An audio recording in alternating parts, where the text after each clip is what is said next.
party. That's what I'm talking about. Nobody cares. So why would you start with a hockey thing anyway when we got this... It's not a hockey thing. It's a gambling thing. Oh, that's right. I forgot. That's your business. Sorry. Yeah. It was a gambling thing. How about that, though? What? Wayne Gretzky's wife is betting football. Well, it seems like a lot of guys' wives are in deep doo-doo these days. No? I don't know. Or we're not talking about that? We're talking about what? Who can say? The thing? I just got back off a plane. I have no idea what you're talking about. Get out of here. We're not talking about the Mandich situation with his wife and his kid in the bar?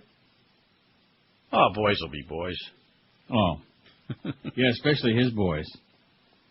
I didn't hear anything about it until halfway through the show. Somebody called me and said, this is what happened. Well, I'll tell you one thing. It must be a really big story because nobody anywhere has written one word about it. So, one of those little barroom things that happens, and somebody made some unflattering comment about the wife, and the kids took exception to it. And being the ill-bred people that they are, they got into a big brawl. Whatever. I would say good for the kid. Well, it all depends on the circumstances, you know. I don't know what was said. I don't know anything about the story. When you were at IOD, you weren't there during the daytime. You were working at night. So I remember those kids. Oh, boy. But those kids have grown up okay. If it wasn't tied down, man, they were on top of it and destroying it. They were rough little kids, but you know what? They grew up okay. No, I heard they grew up big. They became gigantic, but still pretty much the same. But I don't know. That's right. I'm sure that Mr. Mad Dog will talk about it this afternoon. He'll have the inside dope. Oh, my God. Yeah. Right. He'll have the stuff. So what was the story? Somebody said something insulting to Jim's wife? They were waiting online outside of some bar, some establishment. I don't know. I've heard 16 different conflicting stories. And some jackass made some unflattering comment about Mrs. Mandich. And the son took exception to it and got into a thing. And Mrs. Mandich and the son were arrested for disorderly conduct or some such. I don't know. Oh. See, I have as much information as you do, or less. Yeah, I was traveling yesterday, so but I wasn't told that we're not talking about it. Although nobody said that. Clarence did come in this morning and try to provoke and agitate, which seems to be his new deal now. Nobody said anything to me about not talking about it. He wants to create something wrong. I guess that's his new deal now, Clarence. No, nobody has said don't talk about it. Oh. So. It's kind of hard to talk about it, though, when you don't know too much. Well, if I don't know anything, I can't talk about it. Although, let's face it, that wouldn't be new on talk radio. I mean, there's a lot of people talking about stuff they know nothing about. Well, some people, like your friend Cody, who wrote yesterday that the ratings were off on the Super Bowl. They were the highest rating of any television show since the year 2000. Well, what the hell does he know? He's never going to be the same again anyway. I took care of him single-handedly. Yes, you did. I was asked about that situation, and I said, don't worry about it. I took care of it. You know, sometimes you have to take care of matters yourself. Hey, sometimes you got to find a wartime consigliere. That's correct, and we don't have one. So I took care of matters myself. Yep. And we trashed them, just annihilated them. And Cody says, oh, well, we didn't expect it to get all weird. It was just supposed to. I didn't see anything weird about it, except for that email that Alan Brown sent out. I don't want to get you started on Alan Brown. That low-life? See, I don't know who some of these people are, so I don't have the advantage that you got. I just know a guy who hired him to do a project for him and got shafted pretty good. Really? Yes. Huh. Careful now. That's as far as I'm going with it. Oh. Not downtown Put it Alan this Brown. way, he just didn't get his money's worth. Mm-hmm. He was promised some things were going to happen kind of like at an the guys event. Across the street, they're not getting their money's worth either, evidently. But that's promised some things were going to happen at an event that never happened. I'm curious, is Cody on the payroll over there? He must be. At the Herald? Huh? At the Herald? Yeah, that's dubious, too. I'm talking about across the street. I don't think so. I don't think he goes on there to be the singing sports fairy just for the fun of it. Although maybe he's got that kind of an ego. I don't know. I don't know. A lot of Herald guys show up over there, I guess, from time to time. Well, he and Levitard used to do that stuff on ESPN radio. Maybe there's something in Barry's little sack besides a bologna sandwich every day. In that little brown bag. You know what? I heard one day he opened it up and there was a story in there and he threw it away. You know what it was. Yeah. Poor Barry. Poor Harold, you know. Although Kevin Baxter called me yesterday and we spent a half hour on the phone. He's going to write a piece about my 30th anniversary coming up in 3 weeks. Oh, I didn't know that. Yeah. In South Florida, that is. I know. I know. It's about 30, man. Yeah. 30 years. Wow. Your buddy at the Sun Sentinel, he's probably still in California getting wined and dined, so I'm sure I'm not going to be hearing from them. And that's fine with me. I don't know. Haven't seen him lately. Yeah. He's out there getting wined and dined. Plus, he doesn't write about radio anyway, so why would he want to write about something as insignificant as that? Who does write about radio? Nobody. Nobody. Once in a great while now, we have a column about Spanish language radio, and that pretty much typifies what South Florida is all about. But the Sun Sentinel? Yeah, in either paper, yes. There's nobody who writes a regular radio column in that town. The only place you'll ever read anything about radio is in either Sarney's column or Barry Jackass, and that's always sports radio. So that leaves me out entirely. And that's a pretty sad commentary. And if I was on any of the other stations, I'd be pretty PO'd about it because, let's face it, there's only 2 stations doing sports and then, 8 million other ones. Very sad. Oh, well. Detroit was okay. Yeah. They didn't do a bad job. Oh, that was the other thing he wrote in his column yesterday, that Detroit had bad food. There's a lot of good restaurants in Detroit. Detroit is known for good food, and even though I haven't been there in years, I don't see any reason why that would change. Detroit's always had a lot of great restaurants. I went to 2 very good ones while I was there. So. Well, no, when you go to White Castle, that's what you expect, Greg. That's probably on his budget from the Herald. The onions were overcooked. Mm-hmm. Bad food in Detroit. What a goy. What an idiot, you know? Such a jackass. But then again, that's South Florida, man. It's a trap. You're trapped with swill.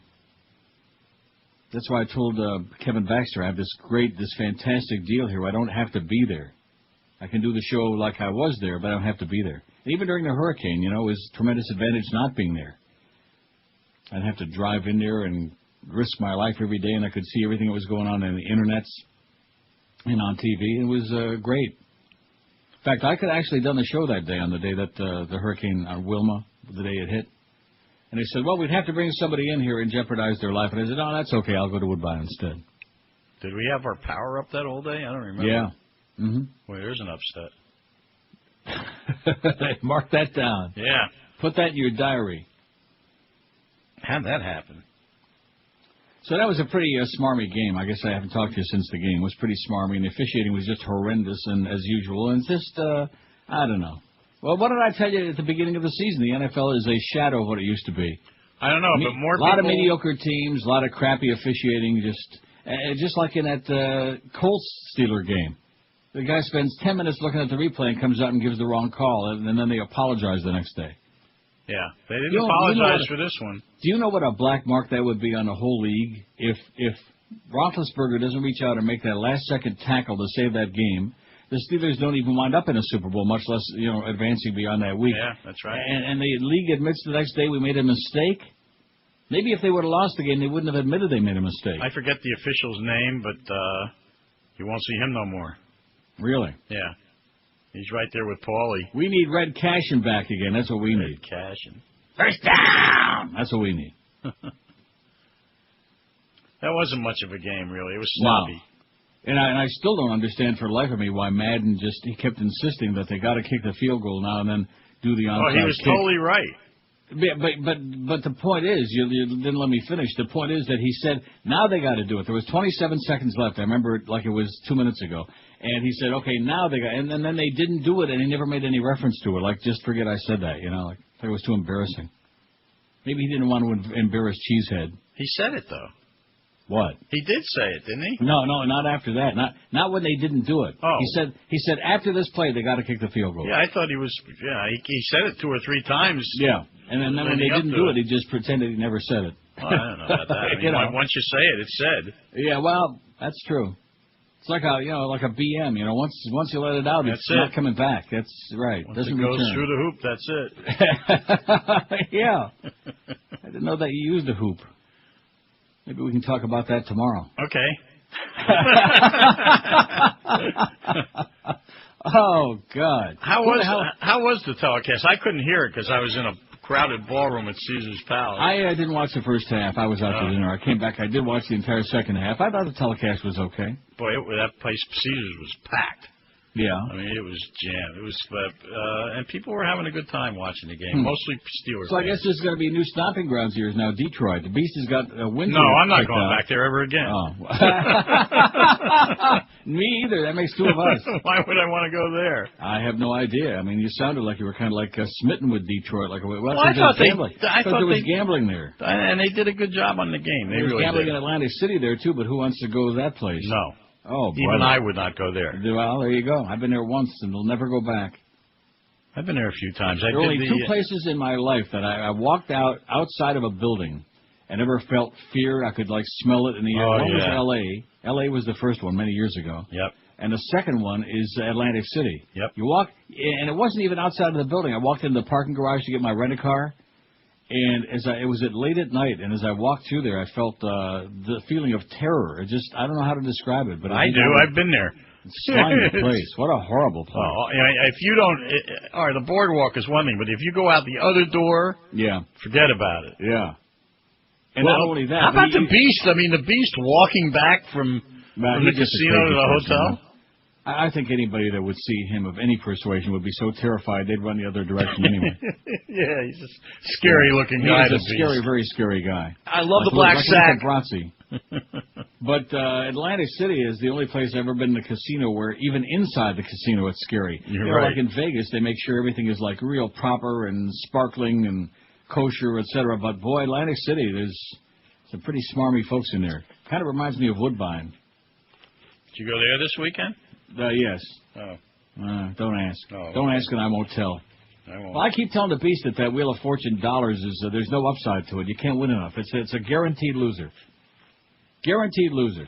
There is no upside. So when we get the slots in South Florida, and of course nobody will listen to me because I know nothing.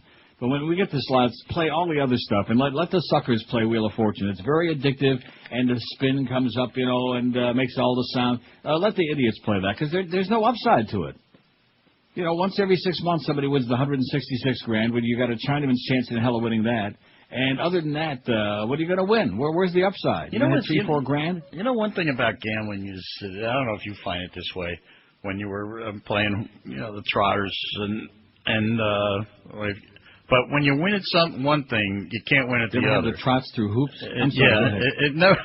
It never comes at the same time. A winning streak in two different gambling situations. For example, I couldn't win at horses at all this past weekend. Yeah. I never lost at the blackjack table. Okay. Well, that's not bad. They evened you out.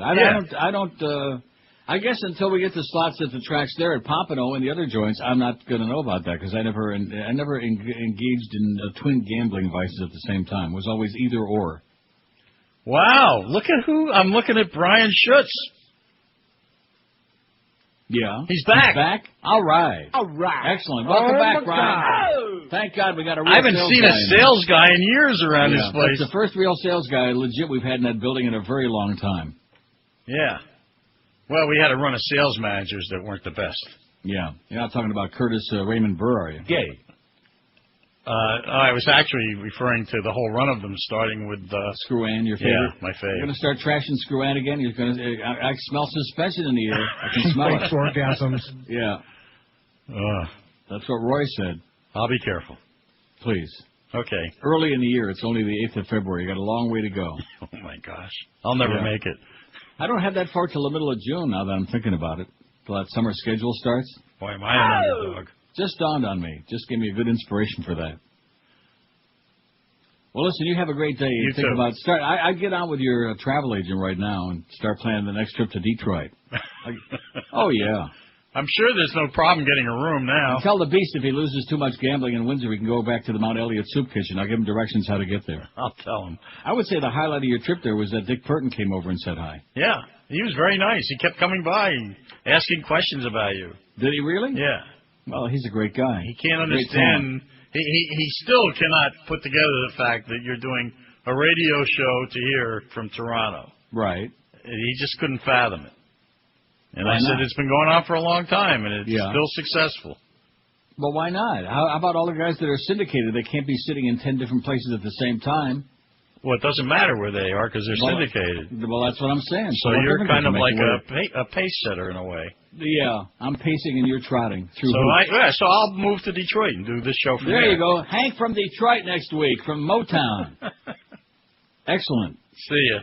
Bye. For big-time sports talk, it's the Mad Dog, Jim Mandish. I wonder if any of those writers that were calling, or talk show hosts that were calling from around the country, feel stupid having compared the Indianapolis Colts to a perfect season. I mean, all that stuff, the Dolphins had a weak schedule, and things just broke right, this, that, and the other happy horse manure. Well, wonder what they're saying and thinking right now, or do you not hear from them again until the next team runs out 12-0? Jim Mandish, your sports authority. Weekdays from 4 to 7 on Sports Radio 560 QAM. Sister Mary Catherine, Jesus. For all of you who loved our pop-up wipes for babies, here's a new pop-up wipe just for adults. Hey, ass wipe! You talking to me? Yeah, I'm talking to you. What do you want? An ass wipe. You got one? Sure, here you go. Hey, thanks. When you're on the go, you don't always have time to wipe thoroughly with toilet paper, if at all. That's when you use new ass wipes, the moist towelette in a convenient pop-up container. Honey, you're squirming in your chair. You didn't wipe properly, did you? Well, I was so darn busy today, I just didn't have the time. Here, you need an ass wipe. Do I ever? Ass wipes are specially formulated to handle even the most stubborn fecal fiascos. And they're scented to give you that fresh, just wiped feeling. Say, Bill, that ass wipe you lent me today was a real lifesaver. I don't want it that, Bob. Understood. Good. Yeah, I was pitching that new client, and I just couldn't stop digging and scratching. In there. But that ass wipe left me clean as a whistle, and that minty fresh feeling gave me the confidence I needed to land the account. Ass wipes, available in your grocer's Things to Wipe Your Butt With section. Holy fecal fiasco rap, man. I haven't played that in so long I'd forgotten that great line. That's a fecal fiascos. Isn't that one of the great lines of all time? Especially when you're doing business through hoops. That's right. It's like mud. Or maybe a hoop skirt. 10:13 at 560 WQM. Rogers. I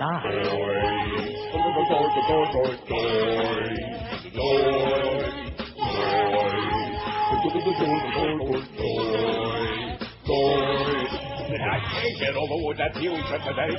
He's got a lot of noise to talk about me that way.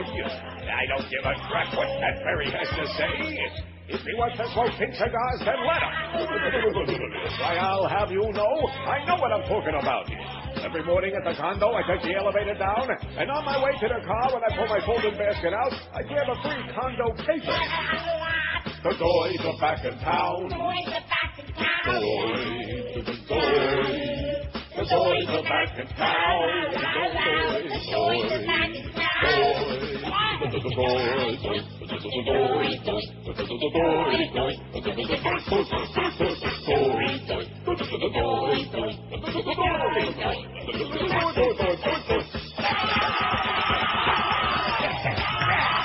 I said the boys are back in town. Why, you little... Ah, my God, of all you sport old fools. I know everything that's going on in that news. Why, I even know all the new Mahjong rules. I'm hip to the jive, Daddy-O. Too bad they're going down tonight. It's the better show when I take your place. I know I ain't no Ed Hoyley, but when they drop, my voice will change. You little smoothie.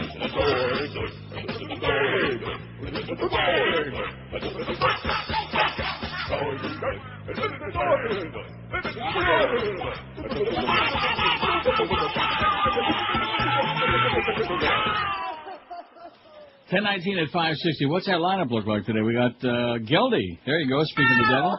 He'll be squeaking along from 2 to 4. And Eric Reed in the 3:30 segment talking through his teeth, as he is wont to do. That's just the thing he does. That's his bag. He talks through his teeth. It's 77 to 72, and it's unfortunate because otherwise he'd be pretty good. Mad Dog 4 to 6:30. Everybody will be gathered around the radio to hear the old bedtime stories about Mrs. Mad Dog and the son. Mm-hmm. And the ill-fated trip to Detroit. There's another good reason not to go to Detroit. Hurricanes warm-up at 6:30. Hurricanes at North Carolina State at the on-campus Bank United Center at 7 o'clock. Anybody going to be attending that game? No. Nobody's, they need that on-campus arena badly, man, so that nobody could show up. And then Eddie K after Hurricanes basketball. Jonathan in Plantation says, you forgot these two on your poll. Shawshank Redemption Mm-hmm. And, cute. P.D. Bolger. Okay, whatever you say. We put him on there. Okay. We're easy. Huh? We put him on there. We're easy. We put what on there? Shawshank Redemption and The Assassin. Oh, I see. No, you don't understand. No, I get the joke, but that was a real movie.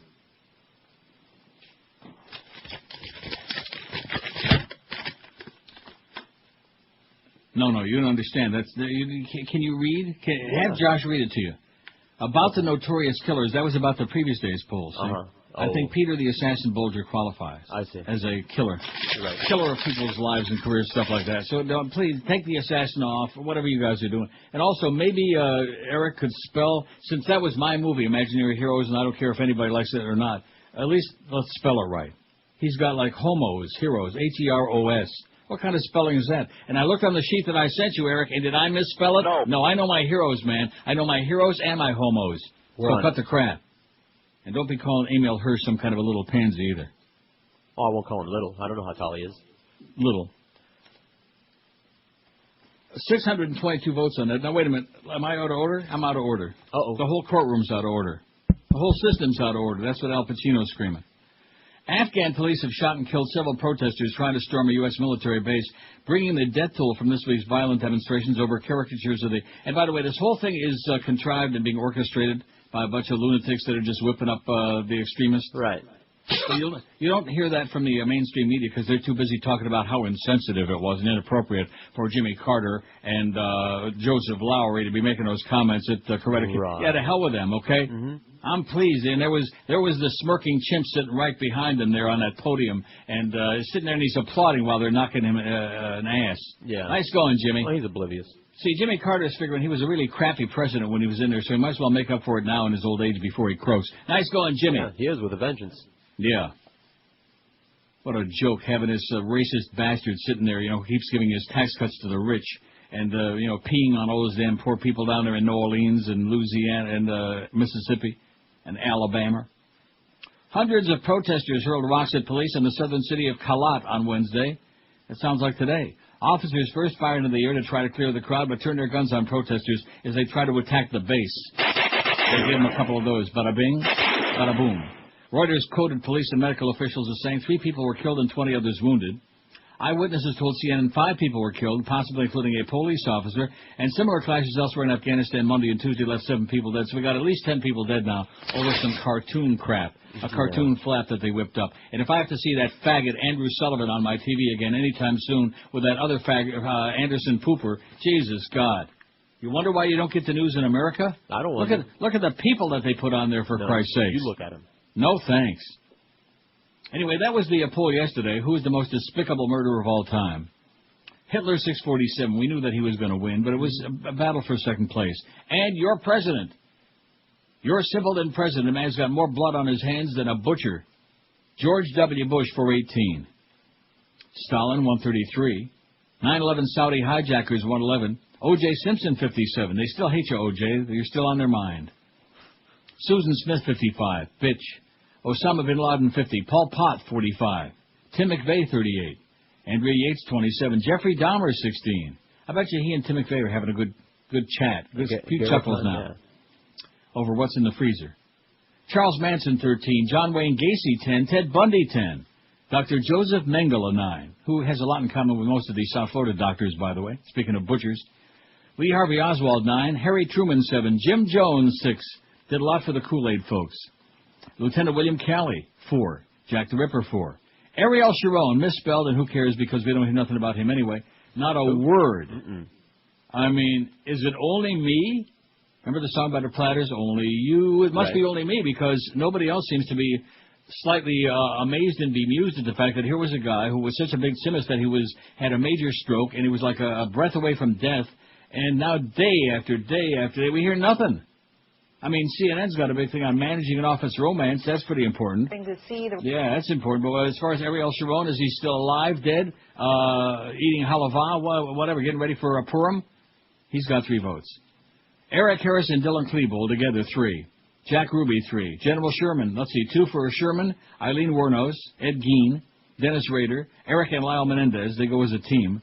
James Earl Ray, David Berkowitz, the son of Sam, and Leopold and Loeb. 1 for Lizzie Borden, Charles Whitman, Charles Ing, Richard Speck, and no votes for Albert DeSalvo, the Boston Strangler. Oh, him. Marshall Applewhite, Dole, John Mohammed, the D.C. sniper, Richard Ramirez, Gary Gilmore, or Sirhan, none. No, 1,698 votes. Not even any votes for Doug Gilmore. How do you like that? So that was the result of yesterday's poll. So you better get your poll straightened out. I'm going to reread that. Not only have I got that great column by, what's his name? What is his name? Christopher Hitchens. Christopher Hitchens. But I also have one even Hitchens, more. Right? Yeah, Chris. Okay. More, muy importante. Where the hell is it? Here it is. The Cartoon Crisis Conspiracy and Moderate Muslims. It's all manufactured. It's all crap. But anyway, we'll get into that. Because your media is busy telling you bada beep, bada boop, bada bop, and discussing that as if it deserves some credibility. That because somebody pissed you off with a card, it would be like somebody like Tom Cruise getting PO'd with the South Park with that episode you sent me. Right. Which, of course, he always is getting PO'd and always suing everybody. I'm not gay and I'm going to sue you and prove it and have another press conference to announce I just got married to somebody else. Did you notice the credits at the end of that one? And I didn't pay attention. They all had fake names. Oh. Well, at any rate, I hear he's getting married to Jennifer Aniston, and she's already pregnant by him. He's impregnated 15 women since he married Katie Holmes. And they're all becoming Scientologists, too. But it would be like that. It would be like people rioting in the streets because South Park said Tom Cruise won't come out of the closet in a cartoon, in a TV cartoon. Right. Right? Or the Catholic Church getting all upset because of that bloody... Oh, they did. Or like the Scientologists getting all... But they didn't kill anybody. They killed enough people already over the years. They got their quota. But like the Scientologists, they're not running around killing people because South Park parodied their religion and made fun of it and pointed out what a pile of crap it is and how it's just a gigantic closet and everybody who's in there is gay. You know, like that fat slob Kirstie Alley.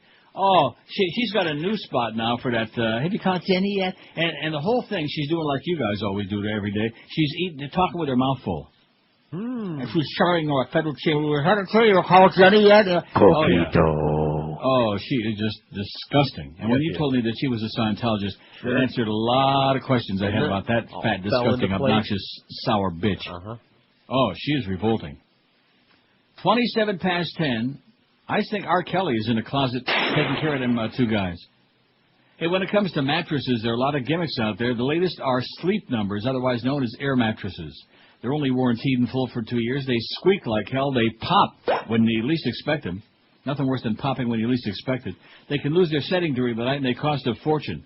If you want a high-quality brand-name mattress that'll last for years, call our good friends at Dial a Mattress, 1-800-MATTRESS.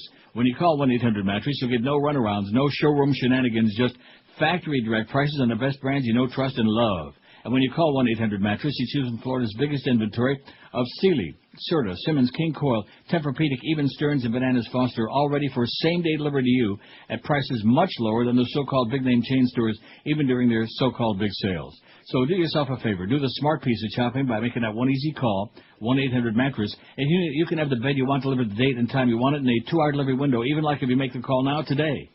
Which is why so many of us, including yours truly, have been satisfied Dial-A-Mattress customers for years. Call them today, 1-800-MATTRESS, or log on to their website, do your shopping right there at mattress.com. 1-800-MATTRES. Leave off the last S because it stands for Stupendous Sensational Savings. This is Neil Rogers. This is 560 QAM. QAM. And now, another verse of celebrity poetry. Here's a tale of lunacy, backed by Scientology. No brain cells left in Tom Cruise cupboard, for they were stolen by L. Ron Hubbard. When Tom speaks, his mouth it foams, affirming his love for Katie Holmes. Up on the couch he jumps with glee, he thinks he's sane remarkably. His mind looks like a Renoir mural prohibiting Katie an epidural. He says others don't use their brain when it's Tom himself who is insane. He calls Matt Lauer cold and glib when it's he who needs a dribble bib. His lady friend smiles her clueless smile. She's no smarter than bathroom tile. Her eyes too close, her teeth askew. Perhaps she has the avian flu. Feel free if you must to disagree with the teachings of Scientology. But on this, my friend, we can find common ground. Their level of brain damage is profound. The facts are strange, the future shady. For Crazy Tom and fiancée Katie. This has been another verse of celebrity poetry. I was just thinking how much is, even though I enjoy that very much, how much that sounded like those Paul Harvey bits. It sounded very much like Paul Harvey. And the reason I say that is because we got a new Paul Harvey bit, which I'm not going to wait to play. It's just too good to wait. Good morning, Americans. It's Paul Harvey. Stand by for news. It was this little girl's first day of school, and the teacher asked her what her name was. The little girl replied, Happy Butt. The teacher said, honey, I don't think that's your name. You need to go to the principal's office and get this straightened out. So, the little girl went to the principal's office, and he asked, what's your name? And the little girl said, Happy Butt. The principal called the mother to get this straightened out once and for all. After getting off the phone, he looked at the little girl and said, honey, your name is Gladys, not Happy Butt. Then the girl exclaimed, Gladys, Happy Butt, what's the difference, Paul Harvey? I know. Good day? See what I mean? That was good. That was cute. Yes, it was. That was beautiful. Happy Butt. That's almost like the old Magic Butt. Happy Butt. Rectum. At any rate, can I just straighten one thing out? And nobody's going to listen to me because nobody pays attention to what I say anyway, just like that little seminar I got this morning about how light bulbs never burn out. But NBC needs to get with it. You know, if you're going to carry the Olympics, it would be a good idea to know where you're at. Mm-hmm. And I don't want to nitpick, but it just drives me up the wall. And that Brian Williams with his cockeyed head, he's trying to explain last night, well, it's the city of Turin, and they keep saying Torino. If the Olympics were in Florence, Italy, they would not be saying Firenze, which Firenze is the Italian name of the city. Okay, in Italy, Florence is known as Firenze. Follow what I'm saying? What are you saying? Or like Rome. If the Olympics are in Rome, nobody on NBC or any place else in the U.S. would say, oh, it's the Olympics in Roma. No, they wouldn't say that. They'd say Rome. Am I right? You're right. The name of the city in northern Italy where the Olympics are being held up there in the Alps is Turin, okay? Yeah. That's the way we pronounce it. It's Turin, T-U-R-I-N. Yeah. But NBC, including in that promo we just had a little bit ago, they keep saying Torino. Well, that's fine. That's the Italianization of it if they call it Torino. People like to do that sometimes, and I don't know What do you mean by that? Every once in a while, you'll hear a newscaster break into. But at least be consistent. And it's not a newscaster; it's the whole NBC approach to it. They keep putting on the screen there, Torino Olympics. It's not Torino, okay? Sorry, stand-up in Italy, it's Torino, but we call it Turin. Right. That would be like if you want to Spanishize it, like if the Olympics were in New York City and they say Nueva New York, it's not Nueva New York, okay? Right. It's New York. But they do that all the time. A stand-up comic did a routine about that. Every time you see, like if they say Guatemala, they'll go Guatemala. But that's not the same, though. You're talking about an accent. That's not the same not deal. An accent. They'll break in to try to pronounce it in the language or the way that it's pronounced in that language. I see. Like Nicaragua. Nicaragua. It'd be like that bitch that used to do that all the time. Boy, like Isabel de Casada. Right. Isabel de Casada. Exactly. Oh, man. I feel so sorry for you people in South Florida that nobody wants to speak English. Anyway, let's get back to this with this Torino crap. Turin. That's where the Olympics are going to be. The Winter Olympics are in Turin, Italy, okay? Get it right. Not that you want to go there, believe me. Is that anywhere near Torino? Yeah, it's right next door. Other than The Godfather, a movie you could watch a million times, we need to build that poll big time today because we only got... Look at how many votes we got. Look at that. I knew it. I knew it was embroidered on Todd Dreck's head. 666. Really? I got more than that. You know, he and I we're gonna come to a very unhappy end this week. I've been biting my tongue. Remember I told you that little situation before the show this morning? Biting your time?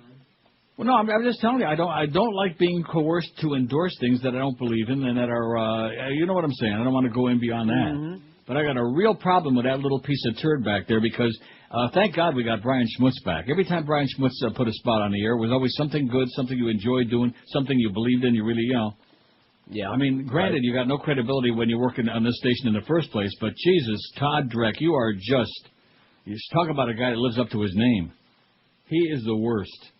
You can take Fat Boy and all the other ones, all the other Frank, all the other losers we've had, you can put them all together, and they're like a breath of fresh air compared to Todd Dreck.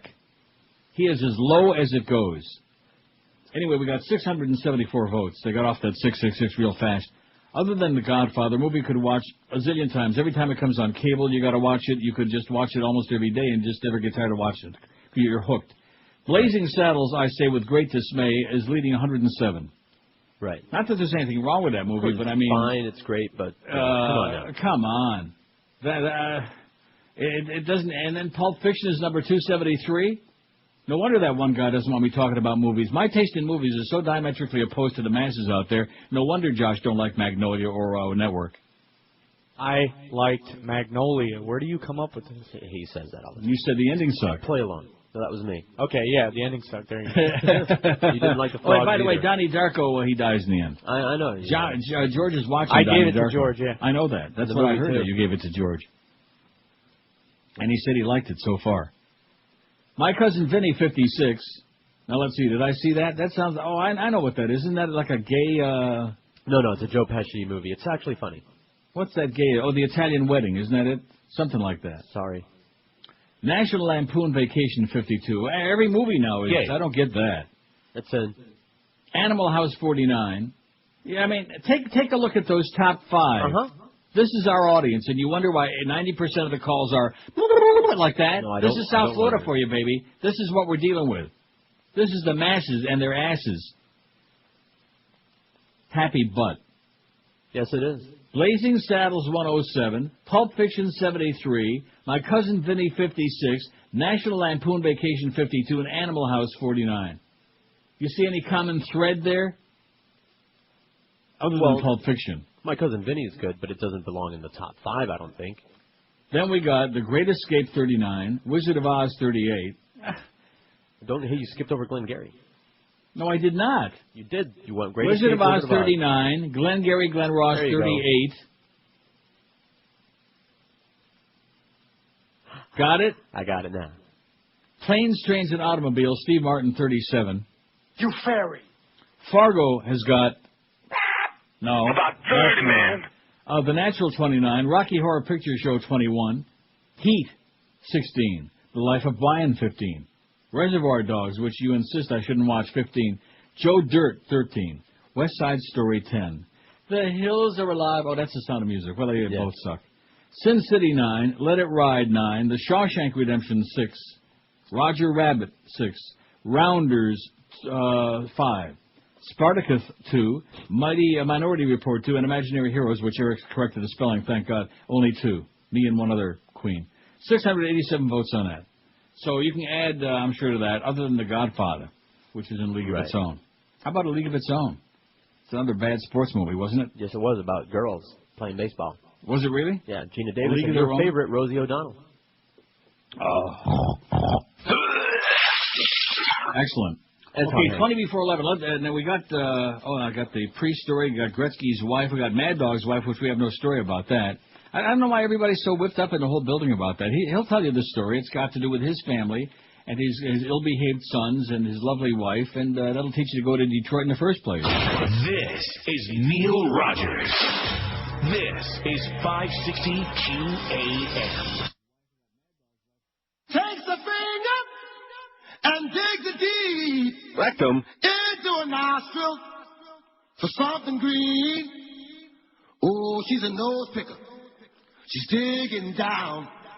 Don't flick it at me. Her finger's long. Now I ain't saying she's a nose picker. It's digging deep. Okay, she's the end of her finger. It's kind of wrong. Now I ain't saying she's a nose picker. Gives me the creep. She's always making me sick. I can't believe. Dig it, girl. Go ahead, dig it. It's on her sleeve. It's gross, girl. You know it's gross. I'm gonna heat. Dig it, girl. You know it's picker. I'm gonna heat. Dig it, girl. Go ahead. Her finger's long. Now I ain't saying she's a nose picker.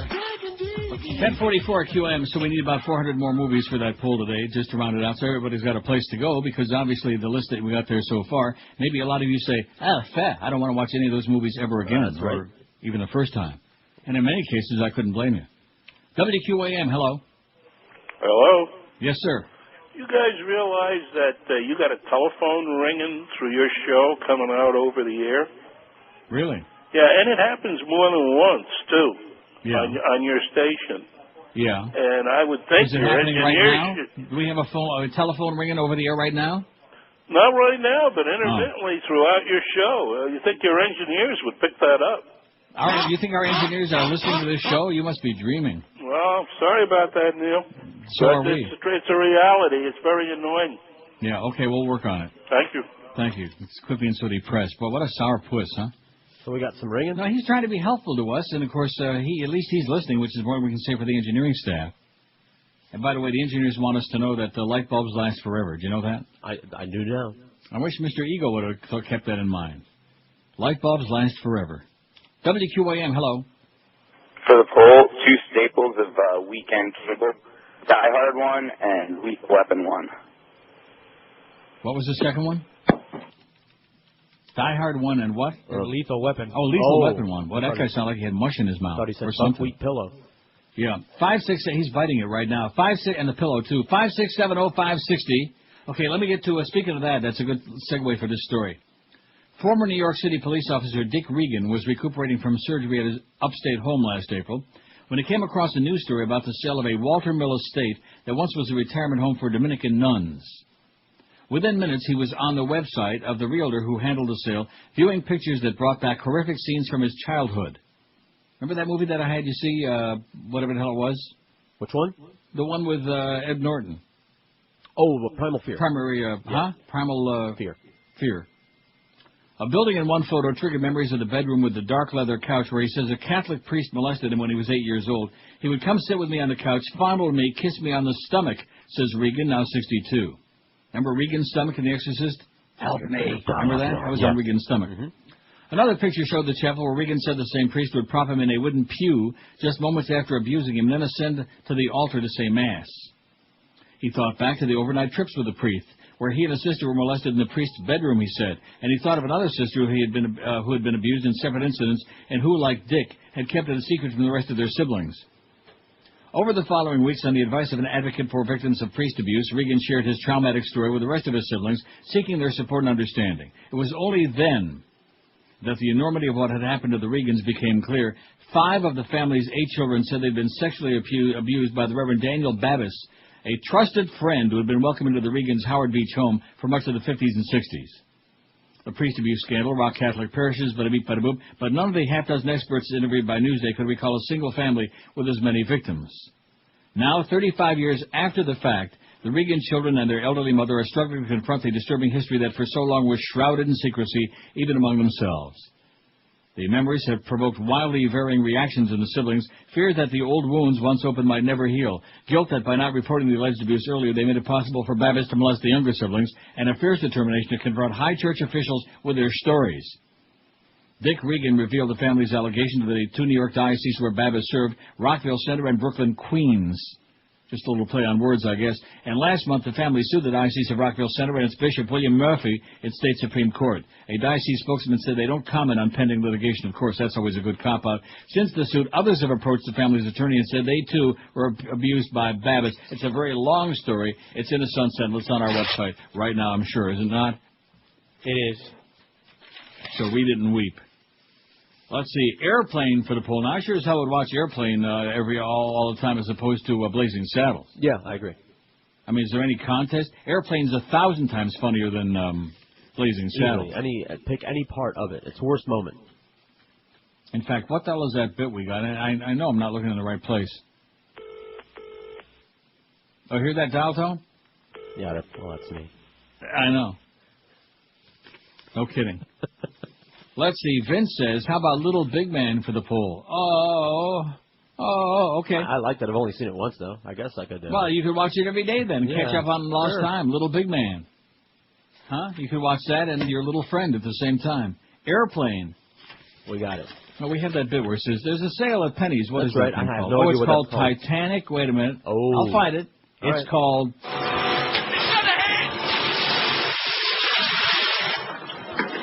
Water, 14 feet above the keel in 10 minutes. Looks like I picked the wrong week to quit smoking. In a 4 feet, in all 3 holes.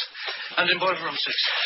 Like I took the wrong week to quit drinking. When can we get underway, damn it? Get that finger out of your ear. You don't know where that finger's been. That's 5 compartments, and it looks like a big Tylenol. She can stay afloat with the first 4 compartments breached, but not 5. Captain Barbara Stanwyck. Not 5. Looks like I picked the wrong week to quit amphetamines. The water will spill over the tops of the bulkheads. There's no stopping it. Here, Pete, Jared, there's a fire in the barn. From this moment, no matter what we do, Me, John, Big Tree. Titanic will founder. I just want to tell you both good luck. We're all counting on you. I believe you may get your headlines, Mr. Islay.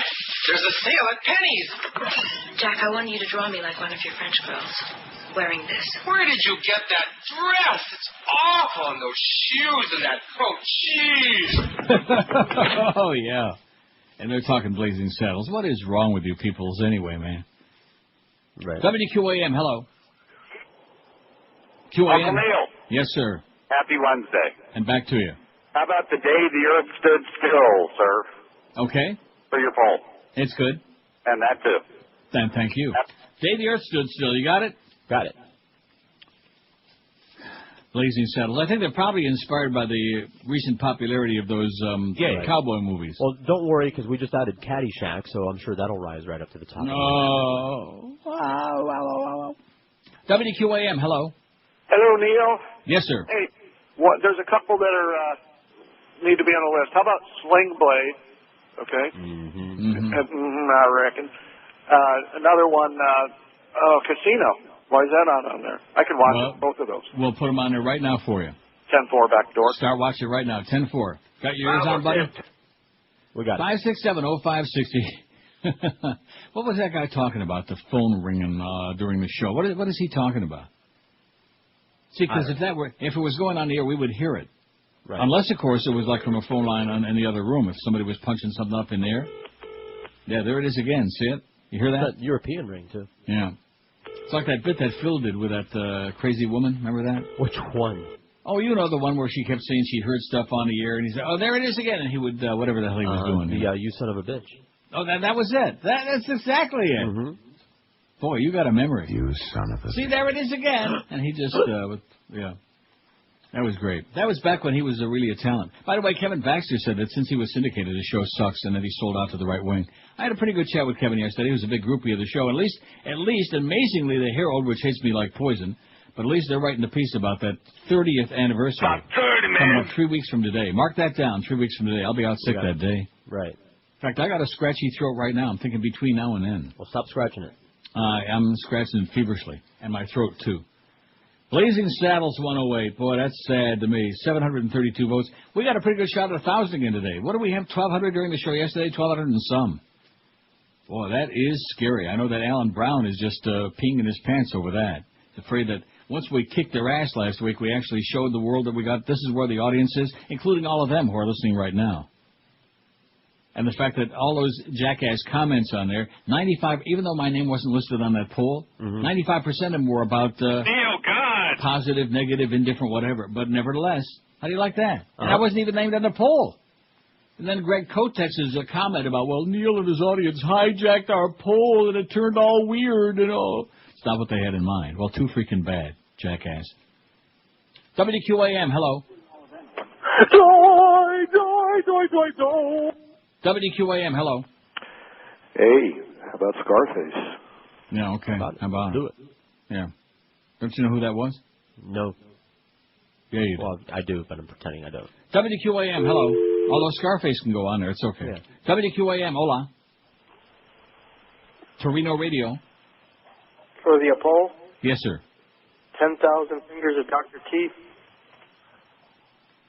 The 10,000 what of who? Dr. Seuss movie. 10,000. Yeah. Wow, I actually saw that movie, but boy. I don't want to hear about it. WQAM, hello. Hey, Neil, how you doing? Okay. I'm going to say. I forgot. Yeah. You forgot, Chris? Yeah. Cool, man. I had it right here. All right, I'm ready. Okay. 56705. I realize it's a very tough question, and you put on your thinking caps. We don't want to put too much pressure on you. It's only the middle of February, not even that. Although it's a short month, so keep that in mind as you're working on your good material toward that anniversary date, March 1. Boy, that's going to be that'll be our Ides of March, won't it?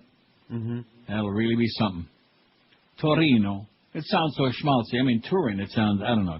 Who the hell wants to go to Turin? Sounds But Torino, mystery, yeah. Torino sounds like macaroni and sounds like something you eat. cannelloni and, huh? That sounds like something you eat. And prosciutto and capicoule and all that other goyish stuff. Look like they're eating in Sicily, Sicilia. Yeah, if they had the Olympics in Sicily, would they say, Sicilia? Would they say, of course, Sicily's, it's a region, it's not, or like in Palermo, Sicily, would they say Palermo, Sicilia? Would they say that? No. Oh. This is what happens when you got Goyam running NBC News. WQAM, hello. Oh. Yes, sir. Moment like this, some people wait a lifetime. A moment like this. WQAM, hello. Yes, Helpline. Mike from Pompano. Hey, Mike. How you doing? How's everything, Neil? Pretty good. What do you got? Good. How about Roger Rabbit? It's on there. It's got 6 votes. All right, thank you very much, Neil. Have a good day. And you too. How about Roger Rabbit? I could just watch that over and over until the cat catches the rabbit and rips it to smithereens. And chews it up, and we put both of them in the microwave for lunch. Roger Rabbit. What was you still haven't come up with that guy's name from Paxson. Roger. See, I did the hard work. I came up with the first name out of the blue. Roger Corman. Roger. It'll come to me. You said that yesterday too. We're getting a little tired of waiting now. You got some the better fax that says, "Coming to America, Eddie Murphy's best work to date. Never get sick of it. Coming to America. Never seen it. Did you seen it? Yeah, I saw it. It was fine, but it was no airplane though. Certainly wasn't his best work. See, let me say the question again. The question is not what is the great. I mean, we've done those a zillion times, and quite frankly, really ponderous. The greatest movie of all time, your favorite movie of all. Although favorite might overlap with this, I don't know. Other than Godfather, a movie you could watch a zillion times. And I'll be very honest with you, even movies that were some of my favorites, there's just no reason to see them again. You know what I mean? Mm-hmm. Like Requiem for a Dream, I'm sure I'll watch it again someday, and I have watched it several times, but I don't have any need to see it again anytime soon. Follow? Right. So that isn't necessarily, and that's the question. A movie you could watch virtually every day and never get tired of it. Right? That's why I said Imaginary Heroes, because I likes it. It's good, in spite of what you said. No, you said you liked it, but you didn't say you didn't want to see it. Some little flaming fairy or whatever you said. I don't want to watch it every day. I didn't see any flaming little fairy in that movie. I think you're imagining these things. I think you're hallucinating. Right. I think you've got flaming fairies on your mind. There's a pattern with the roles that he plays there. What's that? So in other words, it's not him in the movie. It's just him as an actor. Emil Hirsch. You have a thing. Yeah. No, he has a thing. I readily admit, and he's not a pretty boy, by the way. I don't care what you say. Emil Hirsch is not a pretty boy. Believe me. He's interesting. Okay. Okay. You know the difference between pretty and interesting? Sure. And then, of course, there's always pretty interesting. Right. 10:57 at 560 WQM. Hey. This is the Neil Rogers Show. This is your brain. Any questions? Who's the monkey that's more fun than a barrel of humans? I had a little too much to drink that night. Who never says a word? Well, it's Curious George. George. I'm George W. Bush. The world's most famous monkey is coming to theaters. My greatest responsibility as president. Welcome to the world of Curious George.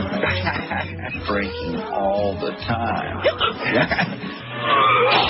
What am I going to do with you? I don't know. It's 11:02 at 560 WQM. That's right. Stand up and applaud, George. They're ripping you in ass. Stand up there and applaud Jimmy Carter and Joseph Lowery and all those other Farbissen. And they're right on target, by the way.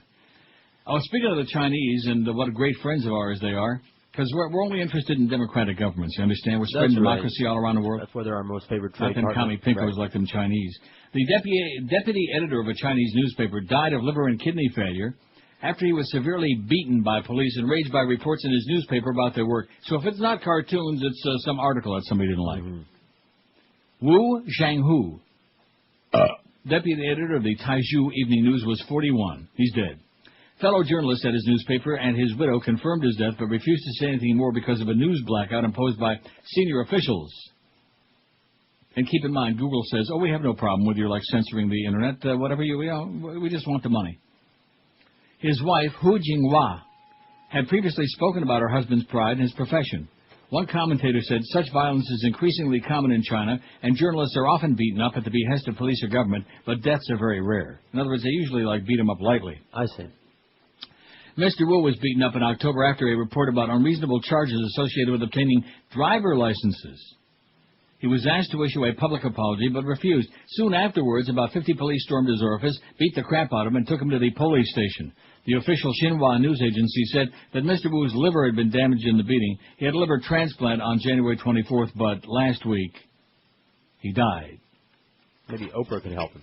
Yeah, that's right. Too bad he could have been on the Oprah show just in time to save him from a wicked death. At the very least, he could have got a 3-foot helper monkey. Let's see. Put Dumb and Dumber on the list. Frog Hater says Dumb and Dumber. We did. You know, this list of movies that we've got, I don't know what to say. I'm so sorry that we did this poll. I was starting to feel just a little bit better about life in general, and then all of a sudden we did this. Whose idea was this, anyway? I don't know. Mine. Let's blame Sean. Mine. No, this was not one of Sean's. This is my idea. And I was thinking about it because I watched Imaginary Heroes 2 nights ago, almost the whole... Well, I came across it, upon it, and it was like 10 minutes into it. And then, so I watched all the rest. And then it was just fine, even though I know how it ends and the whole deal. Right. 5670560, pound 560 in the Verizon Singular Wireless line. Don't let me forget the article by Christopher Hitchens. I will and not. Also, I got it the on one a that's even more important. I beg your pardon? I got it on a post-it right in front of me. Oh. Christopher Hitchens. It is Hitchens, not Hutchins, right? What did I say? No, I'm wondering because I really don't know. Hitchens, as in hitching your wagon to a star. As in the Hitcher, which hitching I could your also star watch, to a whatever. Several times. And also, major story study finds low-fat diet won't stop cancer or heart disease. Dr. Gene Ornish, you ought to be in jail. And to think that our good friend, the late Dr. Bob, took all of that crap. Oh, that low-carb stuff, that's out now. Right. The only reason it's out is because people were eating low-carb plus all the high-carb. That's not the way it works. And believe me, I'm as guilty as anybody of that. It's not going to work if you do that. In fact, I would say that the low-carb diet of any other... It's great if you stay to it, but if you start messing around, you'll gain the weight back so fast, more than any other. So it's fine if you intend on doing it and you want to stay alive and all of those things. But this low-fat crap, how many times have I told you? Dietary fat doesn't kill you. It doesn't make you fat. Okay, it's a bad word. It's like Torino. It's the wrong word. No, it is. It's the wrong word. What about tortellino? How about schmutz? I mean, can't they call it something else besides fat? Because then immediately it conjures up the image, fat, like chicken fat, like fat around your pupik. It's not that. That's not what it means. Like, what's wrong with a nice slob of bacon? I'm having some pork and ham. Had my bacon this morning. That's not going to make me fat. That Haagen-Dazs ice cream, that'll do it every time. Yeah, baby. That'll do it every time, that damn banana nut. Oh, Jesus. I'm going to sue their ass. Well, you are a banana nut. I am. In more ways than one. WQAM, hello. Neil. Yes, sir. Got one for the poll. Okay. Office Space. What is it? Office Space. Office Space. Just another stupid, dumb movie, but Office all Space. of them are cold Office so far. Space. Office Space. It was good. It was funny. Okay, I'll take your word for it. I thought you said Office Space. Yeah, sometimes you get off your face. Office Space. Office Space. And you've seen it. Yep. I'm so sorry for you. Wow, no, it's a good movie. Is it good? It's really funny. Nothing wrong with it at all. Very funny movie. Funnier than Caddyshack? Yes. Yeah. Funnier than Blazing Saddles? Yeah. Oh, get it on there right away then. I've never seen it. Now, who's in it? I don't know if I can name them by name. Do you know any of the stars' names? Nobody that you've ever heard of, Ivan. Good. Sure. The only person I know by name is Jennifer Aniston. Oh, Jennifer Aniston's in it. Well, that's good. I forgot she was in it. We like it already. She ain't what's funny. WQAM, hello. How you doing? My choice of movies is sort of like a manure connoisseur, but I like Karate Kid. I can't stop watching it every time. That little grasshopper. I can't help it. Too bad that Ray Liotta not Ray Liotta. What's his name? Mr. Miyagi, Pat Morita. Pat Morita just died. That little Chinese guy makes me want to just find a Chinese girl and eat her up. Okay, good. Good luck to you. They're going to kill his ass. If the Chinese heard that call, they're going to come and beat the crap out of you. They'll beat you up lightly, though. Pat Morita. What'd I call him? Ray Manzarek. That's all right. Same thing. I went in the wrong door. But then again, Duff said Rectum. Wouldn't be the first time. 5670560, pound 560. And if I sound like a little incoherent, it's because I'm like and I've got it licked, if I can say that. I'm not going to get this right on the edge. You know what I mean? The throat thing where you get right to the edge of a cold and a sore throat. But I'm not going to get it. How do I know that? Well, because this has happened to me many times. About 30, man. You know what I mean? You know what? It's either going to sprout or it's not going to sprout. Right. You know. Like in Brussels or Torino. WQAM. Hello. Neil. Yes, sir. It's Andy out in Parkland. What about Platoon? What about it? Is Good it movie. A little depressing though. What's that? I said, have a great day. Platoon, get that on there. We'll put it on there. Yeah, we'll put whatever you want on there. We're asking you what you want to watch every day over and over 8 million times, not us. Just because we think that Blazing Saddles is amusing, but not. I can't relate to it. And of course, Pulp Fiction's number 2. So it's obviously my taste is way out there. You know, way on a limb as always. I mean, my movie's on the bottom. Imaginary Heroes. Oh, no pun intended. It's down there on the bottom. Yeah. Kind of like Tommy Cruise. Hey, Tommy. You fairy. I say let's get a series of cartoons that depicts all the Scientologists in the closet. Like South Park did, only like in cartoon form. Yeah. And start distributing it all over Hollywood. Start with that bitch Kirstie Alley. She'd probably eat it. Well, she is. Seriously, I mean, you know, it's like us sending Fat Boy out to sell to represent the radio station. I mean, would you want to have her represent anything that you're doing? No. She is just so grotesque and just a pig, just a real pig. I mean, I'm a real pig too, but I'm not on television, thank God. Here's a fax. Oh, I know I'm not going to want to read this from one of our chronic faxers about Ted Kennedy were there. The loudest went to this Jimmy Carter. Okay. Didn't I just go through all of that? I took about 20 seconds into that. Yeah. About the fact that Carter and Joseph Lowry and Jackson the night before Jesse, and they ripped Bush in the ass and they get a standing ovation. And, yeah, I went through all of that, okay? Daniel. So just give it a rest. What about Daniel by Elton John? What, do you want to put that on there too? Hell of a movie. Was it? No. Never saw it. WQAM, hello. The good, the bad, and the ugly. Yeah. We'll Best movie ever made. Okay. Wow. Good, the bad, and the ugly. And long Dan and boring, but what a great soundtrack. Yeah. Oh, we had that. What's that bit called? The Mo, the Doy, the something like that. I don't know. The Mo, the Doy, and it's called Mo Doy Geldy, isn't it? There it is. Something like that. All right. This is the real one. All right. The funny one. one. Well, we don't want to hear that. I thought you found the Mo Doy.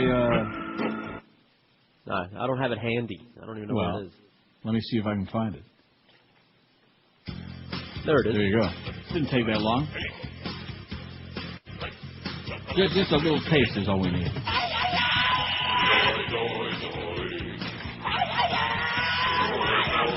Now, that was Hugo Montenegro, wasn't it, that did that music? Did the score for that Hugo movie? Montenegro. Very good, yes. Right.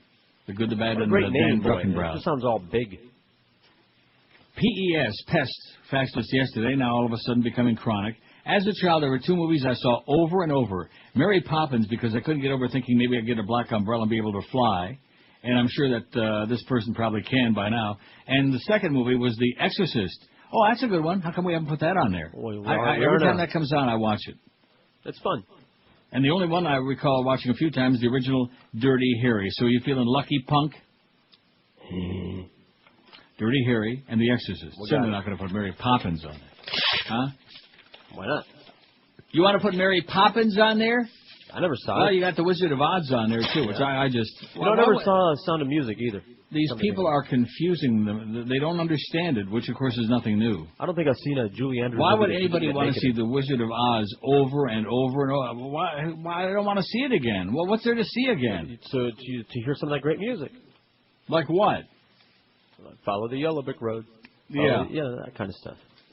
Too much of that. I told you, Elton John. Didn't I just say that a minute ago? There you go with that Yellow Brick Road crap again. Blazing Saddles 114. Movie other than The Godfathers, which of course would win, just beat the snot out of any of these. A movie you could watch a zillion times. Blazing Saddles 114. Pulp Fiction 83. Animal House 65. My Cousin Vinny 61. National Lampoon Vacation 55. The Great Escape 42. Wizard of Oz 42. How sad. Planes, Trains, and Automobiles 41. Glengarry Glen Ross. You fairy. 38. Fargo 35. The Naturals got... About 30, man. That's even more sad. Rocky Horror Picture Show 25. Bring a lot of fruit and produce. Life of Brian 21. Heat 17. The Shawshank Redemption 16. I wonder if Jason Blasbaugh is watching that right now. Reservoir Dogs 15, Joe Dirt 13, Caddyshack and Sin City and West Side Story 11 apiece. Let It Ride 9, Airplane 8, Roger Rabbit 7, Dumb and Dumber 5, also 5 for Rounders, 4 for Casino. The Day the Earth Stood Still 3, Die Hard 3, Minority Report 3. Office Space has got 2 already. Office Space, I told you, it's great. Never heard of it. Yeah. Coming to America 2, you're not eating now, are you? I am. Scarface 2, Spartacus 2, Imaginary Heroes 2, Platoon 1, 1 for Little Big Man. None yet for The Exorcist, The Good, the Bad, Neil Rogers, The Karate Kid, Sling Blade, or Lethal Weapon out of 805. 805 at 11:14. Got all those numbers? Good, because we're going to be taking a real serious quiz. And the winner gets a date with Mad Dog's family in the Slammer in Detroit. With his wife? Now, don't start. See, there you go. You're the one that was ripping his kids again and bringing back the memories of how they used to just terrorize IOD when they were just little kids then, okay? You know, like 15. Yeah.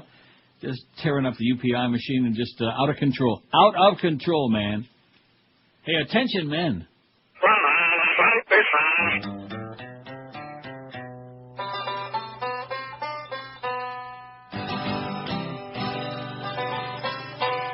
Well, I've known my sister all my life. That is why she's now my wife. And I think my son may know it's true. He's my nephew, too. Well, my daddy is my Uncle Joe. My mother is my dear Aunt Flo. It is very plain to see my first cousin is me.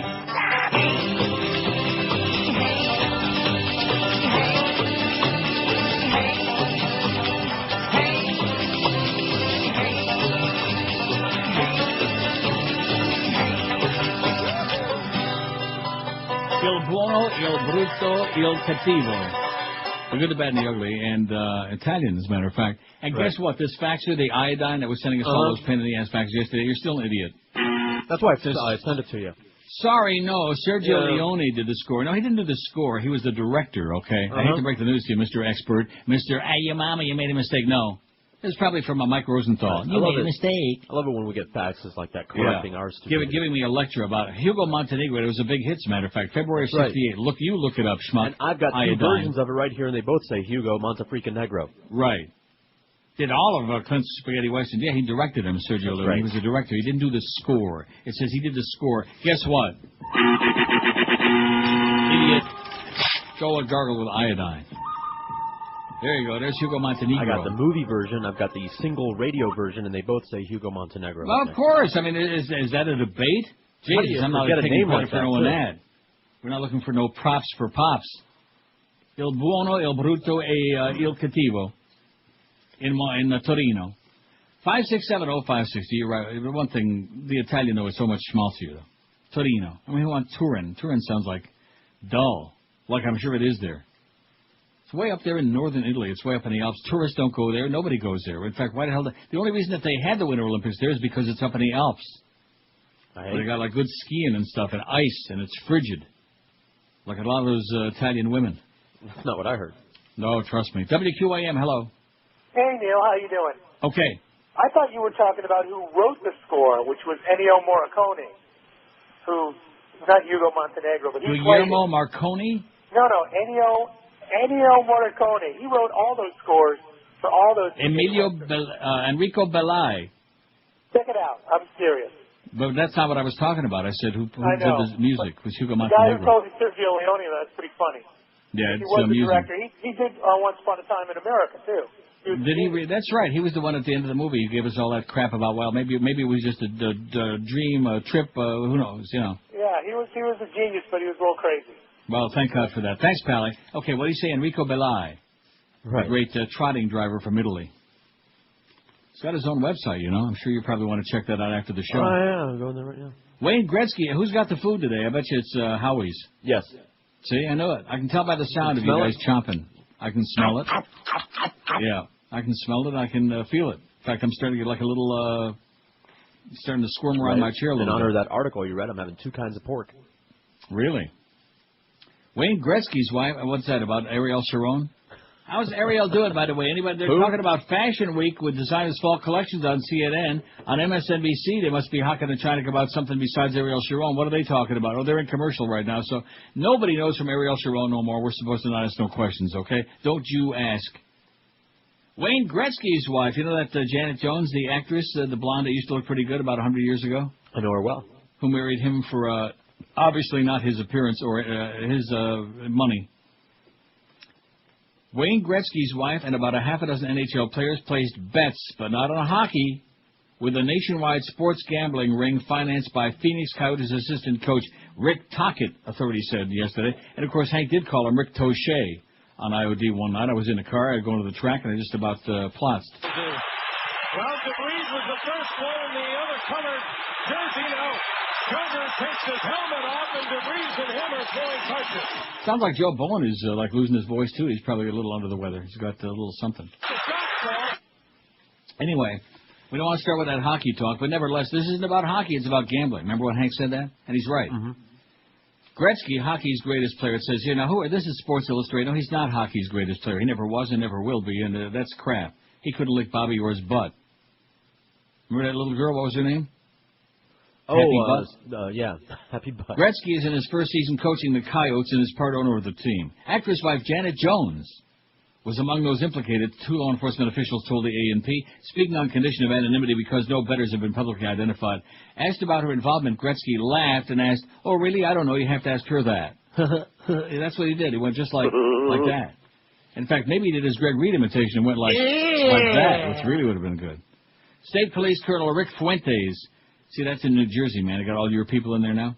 My people. Rick Fuentes said an investigation of the New Jersey-based ring discovered the processing of more than 1,000 wagers exceeding $1.7 million on professional and college sports, mostly football and basketball. I mean, who the hell wants to bet on hockey anyway? Especially in the U.S., eh? The developments came at a sensitive time for the NHL, which is trying to win fans back after that season-long lockout, and just days before many of its best players will showcase their talent at the Turin Olympics, it says here. It doesn't say Torino, it says the Turin Olympics. How do you like that? Like I said, at SI, man, they got their finger right on it. Tocchet was served with a criminal complaint Monday and was expected to travel from his Arizona home to answer charges of promoting gambling, money laundering, and conspiracy, Fuentes said. A criminal complaint informs Tocchet of authorities' intention to formally charge him and the need for him to arrange to travel to New Jersey for formal charging or face arrest. It's not a hockey-related issue. It's a football thing, and at this time I can't comment any further, Tocchet said after the Coyotes practiced yesterday. Gretzky said Tocchet will be on the bench for last night's home game against Chicago and be business as usual. I wonder who won that game. Do you know? Blackhawks or the Coyotes? Oh, 3-1 Chicago. Boy, that's really bad. I'll tell you, they must have been under a lot of stress because the Blackhawks lose every game. And right there in Phoenix, they beat the Coyotes 3-1. That's bad.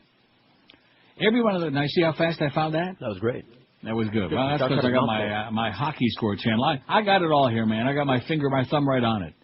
This business about being out of touch. I'm like, see this?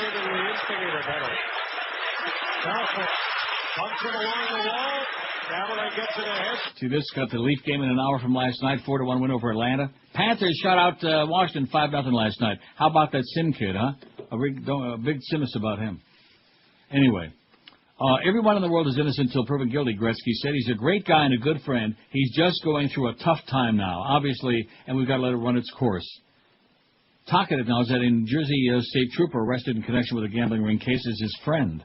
Tocchet said he would cooperate with the investigation. We understand that Mr. Tocchet's conduct in no way involved betting on hockey, NHL's Deputy Commissioner Bill Daly, who's almost as dumb as Gary Bettman said, and while betting on football or other sports may be a pervasive issue, it in no way justifies poor judgment or otherwise alleged inappropriate conduct. The NHL is conducting its own infernal investigation. So have no fear because Bill Daly is here. Remember that song, Won't You Come Home, Bill Daly? I do remember Dan that. Daly.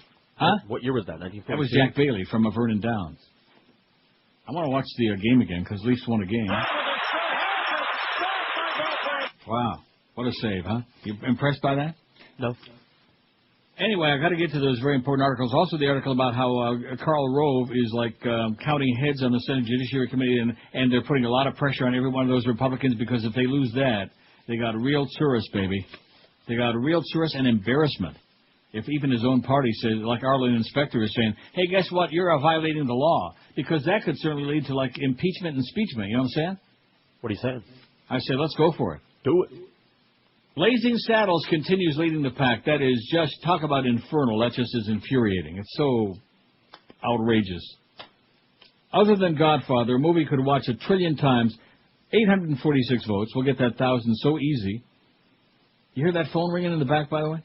No, but I could arrange it. Blazing Saddles 118. Pulp Fiction 87. Animal House 66. My Cousin Vinny 64. National Lampoon Vacation 56. And Wizard of Oz 44. Now, of that group, let's see. My Cousin Vinny, I don't think I saw. I've seen all the other ones, and National Lampoon Vacation is funny, but I've seen it 40 times already. Sure. Of that first 6, there's not one I want to see again. Not one. In fact, Pulp Fiction, I'm sorry, I saw it the first 2 or 3 times. I tried watching all the way through. Yeah. And then I started scraping that mayonnaise off my file. This is Neil Rogers. This is 560 QAM. Join the NRA. Shoot your gun today. Have yourself some down-home Christian fun. Blow your friends away. We'll back you all the way. Defending your right to own a gun. When you think of all the benefits you're getting, life will be sweeter when you pack your heater and carry a license to be deadly. Come on and join today. It's the American way to be a member of the NRA. Aim for the knee, aim for the chest, and always aim for the head in case they're wearing a vest. Sharpen your skin, get more fun. We'll be there to defend your right to own a gun. Come on and join today, and you'll be proud to say you're a member of the NRA. How's it going? 11:32, 28 till noon at QAM. We got Geldy at 2 o'clock. We apologize for that. Mad Dog at 4 with some wild stories about his wife and kids in Detroit getting busted. Ennio Morricone. Is that Morricone? Macaroni. Ennio Morricone. Why do we care about this? Did this guy I've never heard of this guy, and I was just fact. Born November 10, 28, an Italian composer, especially noted for his film scores. He has composed the scores of more than 500 films and TV series. Although only 30 of those are for Western films, it's for this work and that he's best known. Morricone's sparse style of composition for the genre is especially exemplified by the soundtracks of the classic spaghetti westerns The Good, the Bad, and Neil Rogers, Once Upon a Time in the West. In more recent years, his haunting scores for the... Oh, well, wait a minute. He did Once Upon a Time in the West. Did he also do Once Upon a Time in America, or is the guy making that up? I don't know. No, Sergio Leone directed Once Upon a Time in America. No. And Once Upon a Time in the West. In more recent years, his haunting scores for The Mission, The Untouchables, and Cinema Paradiso, that was a great movie, have demonstrated his giftedness and the power of his work. Didn't see The Mission. You see Cinema Paradiso? Yeah, I did. A lot of urine.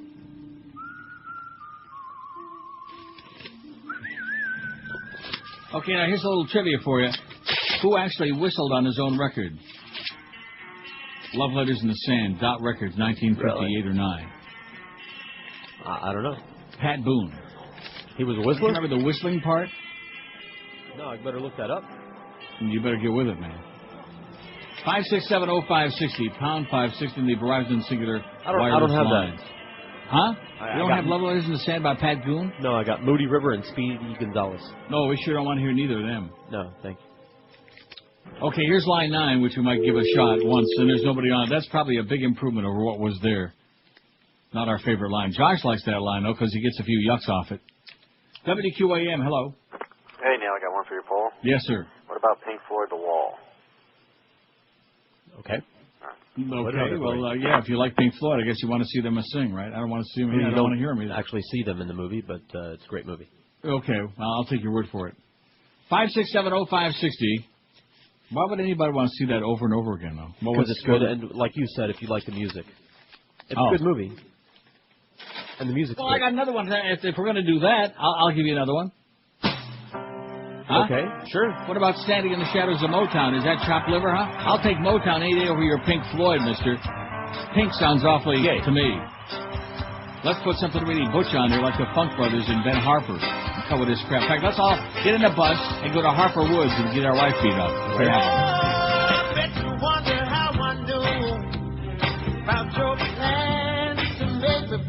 How do you like that?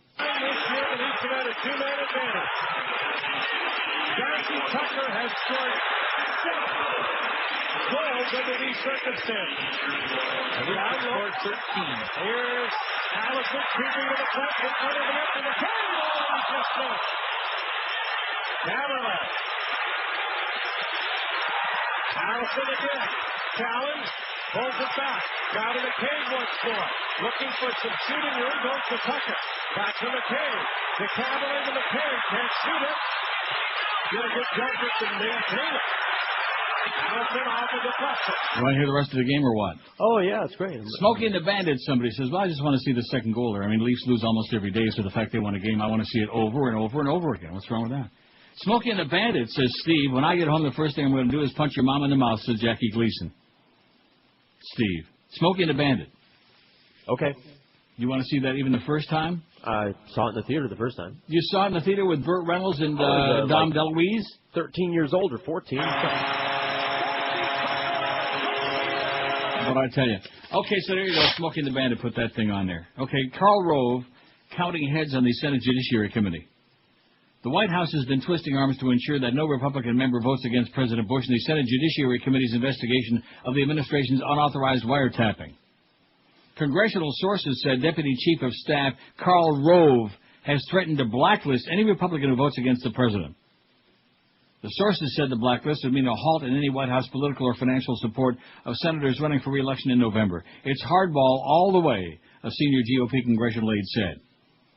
The sources said the administration has been alarmed over the damage that could result from the Senate hearings, which began on Monday. They said the defection of even a handful of Republican committee members could result in a determination that the president violated the 1978 Foreign Intelligence Surveillance Act. Such a determination could lead to impeachment proceedings. Over the last few weeks, Mr. Rove has been calling in virtually every Republican on the Senate committee as well as the leadership in Congress. The sources said Mr. Rove's message has been that a vote against Mr. Bush would destroy GOP prospects in congressional elections this fall. Rove is lining them up one by one, another congressional source said. Mr. Rove is leading the White House campaign to help the GOP in November's congressional elections. The sources said the White House has offered to help loyalists with money and free publicity, such as appearances and photo ops with your president. Those deemed disloyal to Mr. Rove would appear on his blacklist. The sources said dozens of GOP members in the House and Senate are on that list. So far, only a handful of GOP senators have questioned Mr. Rove's tactics. Some have raised doubts about Mr. Rove's strategy of painting the Democrats who have opposed unwarranted surveillance as being dismissive of the threat posed by al-Qaeda terrorists. Well, I don't like what Mr. Rove said because it frames terrorism and the issue of terrorism and everything that goes with it, whether it's the renewal of the Patriot Act or the NSA wiretapping in a political context, said Nebraska Republican Chuck Hagel. He's going to get himself blacklisted pretty soon, you know, if you don't watch his P's and Q's. He's always out there on the limb, that Chuck Hagel. Good. He's not goose-stepping in line, and I'm not too happy about that. And then Arlen Specter, man, all of a sudden that cancer might just come back real fast, like it did to Jack Ruby if you don't watch his P's and Q's. Maybe that's why he got religion. That could be it. Maybe that's why his hair started growing back in. Or maybe he went to see Chuck Alfieri. That's what a clean conscience will do. 5, 6, 7. Now, let's see. We got those two on this whole cartoon crap, which, like I said, it's a bunch of crap. It's all orchestrated. The Christopher Hitchens article is probably the best thing I've ever read on the air, and the saddest part is that we don't have 20 million people listening. That's the sad part. All this crap. Oh, he's reading newspaper article. Yeah, that's right. I'm reading because you're not. Because you're busy watching Blazing Saddles over and over and over again, and The Wizard of Oz. This is Neil Rogers.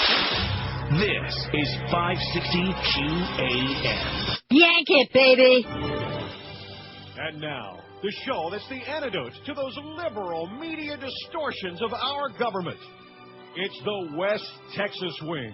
My fellow Americans, I come before you tonight to explain why it's okay for me to easy drop on your telephone conversationals. You see, I only listen to the calls of suspected al-Qaeda terrorists. I'd never listen to the calls of good, honest, God-fearing, patriotic Americans. Oh, by the way, if Betty Dubois from Pueblo, Colorado is watching tonight, your husband's cheating on you with your sister. And that nice guy who just moved in across the street, he ain't divorced, he's gay. But there's nothing wrong with that. You know, unless he's a cowboy. Come back next time for a fair and balanced, compassionately conservative view of our government in action. Only on the West Texas Wing. 17 to noon at QAM, 2 Miami-based TV reporters and 2 cameramen were injured and briefly jailed by Bahamian police while covering the detention of Cuban migrants on the island, Mon. You ready for that? Okay. Manuel Vallejo, a reporter with WLTV Univision 23, sustained a cut to his head yesterday. He was treated at a local hospital, received 7 stitches, and released. He's back in Miami today, says your Herald. Cameraman Osvaldo Duarte, also of Channel 23, was arrested along with Telemundo Channel 51 reporter Alberto Tavares and cameraman Lazaro Obreu. The men were eventually released. It's unclear if all their equipment was returned. Well, it's one thing if they don't give you back your equipment. I'm telling you. Emilio Marrero, Channel 23's news director, said Vallejo and Duarte had been in Nassau covering the plight of 7 Cubans rescued last week from a deserted Bahamian island. On Tuesday, the crew was outside the Carmichael Detention Center where the group was being detained. They were there to cover a reunion between the migrants and their Miami relatives who flew down. We don't know what happened, but things got out of hand. On the air, Vallejo said the scuffle began as he was on his cell phone at the station back in Miami, reporting that Obreu was being arrested. A Bahamian officer grabbed him and slammed him against a parked car. He split his head above his eyebrow, Marrero said. The Cuban migrants had complained to Vallejo that the guards had been mistreating them when they arrived Sunday. It sounds almost like that episode in China, you know? Very much. Thank God we got freedom of the press all around the world, and people can report the truth. Like, for example, in cartoons. I'm going to take my time and read these very carefully because, like I said, I'm right on the edge of a cold experience. You ever have a cold experience? No. Like what? Like sitting I'd rather even have a lukewarm experience. The cartoon, this is by Thomas Lifson. And the website this is from is realclearpolitics.com. The cartoon crisis, which has left embassies ablaze and sparked riots from Beirut to Bangkok and Jakarta, was a set-up job planned and executed by a group of Muslim leaders from Denmark in concert with the leading lights of the Islamic world. The conspirators used supremely inflammatory, phony cartoons never published in the Danish newspaper Islandsposten to gin up a campaign of violence and intimidation against Denmark, the EU, and the West. The instantaneous availability of Danish flags for burning in obscure outposts of the Muslim world suggests a great deal of advanced planning. Oh, don't you have a bunch of Danish flags laying around there? Oh, just some Danishes. Oh. Those involved in taking a 4-month-old incident in faraway Denmark and making it into a crisis roiling the streets of Beirut, Bangkok, and Jakarta, among other Muslim outposts, include Arab League Secretary Amr Musa, Grand Imam of Al-Hazar Mosque Sheikh Mohammed Syed Tantawi, and Sunni Islam's most influential scholar Yusuf Al-Qardawi, according to Lorenzo Vidino of the Counterterrorism blog.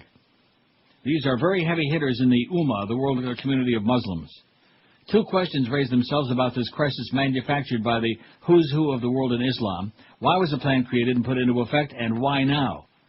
The answer to the second question is likely found in the need to whip up Muslim unity in the face of several severe challenges to the world's political agenda. As Richard Baer notes, the new Hamas government of the Palestinian territories needs to continue on life support via cash infusions from the European Union and other donor nations, including the U.S. Fear and chastening have usually worked to unlock resources and sympathy in the past, so why not now? Meanwhile, Iran is facing potentially serious consequences from the referral of its nuclear program to the UN Security Council, not to mention a possible military attack on said facilities. Syria and its clients in Lebanon also face ongoing pressure and consequences from the assassination of former Lebanese Prime Minister Hariri. At such a time, anti-Western anger serves to unite the fractious Sunni and Shiite elements of the Ummah and make the infidels more cautious about the Arab or Muslim street in case they plan any actual use of force or any other compulsion. Those answers to question 2 alone may seem to be sufficient to generate an answer to question 1, but there are longer-term, far more important strategic goals being advanced, matters beyond the immediate tactical considerations of hardball geopolitics, no matter how serious these immediate concerns may be. President Bush has repeatedly made the argument that we must work with and strengthen the forces of moderate Islam to combat those who have hijacked a great religion. Although it's far too impolite for any political leader to admit, the real terms of the struggle we face are as follows. 1. A subset of the world's 1.4 billion or so Muslims wants to destroy freedom of religion and impose Sharia law on all humanity. The global caliphate is the name for this ideal slate toward which they strive and for which many will happily sacrifice their lives. Even the smallest estimates number these activists, recently labeled Islamofascists, but existing virtually throughout the almost 1,400 years of Islam, in the millions. Ever since Muslim conquerors rode out of Arabia in the century following Muhammad's death, Islam has sought to spread the true faith throughout the world. The injunction to force the rest of humanity to choose between conversion and death or dimitude is not merely a matter of saving souls, the power of driving Christian evangelism, or compassion for fellow men trapped in suffering, the mode of driving Buddhist outreach. Islam is dictated by a scripture. It's not merely a matter of personal faith. It's also a political system forever unchangeable based on the Quran and Hadith, whatever that is. Hadith? 2, a much larger subset of the Ummah lacks deep commitment to establishing a global caliphate and watches for signals to guide its behavior toward each other and other faiths. Most Muslims, like other human beings, just want to get along and take care of their families and their lives. For them, whatever political and religious system has power where they live is the one they'll follow, however grudgingly or enthusiastically their circumstances and values may incline them to do. 3, there is abundant scripture and tradition sanctioning the use of extreme violence against those who in any way are seen to deny, mock, or insult Muhammad and Islam or any of their teachings. 4, the only way that Islamofascism can be defeated and the world's Muslims live in harmony with other faiths is in today's interconnected world is for questions of faith to be discussed without fear. Fundamental questions need to be debated among Muslims without the use of violence against unbelievers and those Muslims who dare question any scriptural teachings. The rest of us must be permitted to express opinions as well. Muslim immigrant and Dutch member of Parliament Hirsi Ali, who now is living hiding under death threats, makes the point convincingly. A free discussion of Islam remains rare and dangerous, certainly in the Islamic world, and even in our politically correct times in the West. Apostasy is still punishable by long prison sentences and even death in many Islamic countries such as Pakistan and Iran. You cannot liberalize Islam without criticizing the Prophet and the Quran. You cannot redecorate a house without entering inside. Those who seek the same goal as the Islamo-fascists, the global reign of Islam is the unchallenged religion of humanity, understand Hirsi Ali's point very well. For them, it's essential that ordinary members of the Ummah never see fundamental questions raised and never start raising them on their own. For once degrees of individual autonomy are granted on spiritual questions and the right to question and make up one's own mind becomes established, the top-down pattern of divinely sanctioned authority inherent in the idea of global caliphate collapses. Moderate Muslims, by definition, are people who recognize some limits on scriptural injunctions to spread the faith by violence. Questioning religious injunctions from others and deciding for oneself the best answers is the only way such moderation will spread in the Ummah. Remember that song, Papa Ummah? I do. Now? Want to hear it? By seeking to establish a global norm, a custom enforced by social sanction, not law, that Sharia restrictions shall apply even in non-Muslim lands, the Islamo-fascists are engaging in prophylaxis, preventing the disease of free discussion and debate over topics they wish to control exclusively from ever gaining traction and possibly spreading to their own constituency. It is quite understandable that caring, sensitive Westerners seek to avoid offending the religious sensibilities of any serious believers, Muslims included. Such empathy is normally a highly commendable impulse, but acceding to the demand that those most willing to use violence be allowed to control the discussion and stifle debate among infidels and Muslims alike is a betrayal of not only the moderate Muslims, but of all those who hope someday to live in peace with an Islam that grants legitimacy to religious dissent and to the claims of other faiths. How you like that? Very good. It's a setup deal, man. It's all a hype job. Speaking of hype job. Second part is restrained spending. Yeah, the restrained spending. Yeah. That's why we're giving we're making permanent those tax cuts for the rich, all his big buddies. Yeah, some people call you my, what was it? What was it? In Fahrenheit 9/11. Some people call you my constituency. I call you my base. My base, yeah. Yeah, my base. Yeah. Now, the article by Christopher Hitchens, which I think is going to take too long, isn't it? No.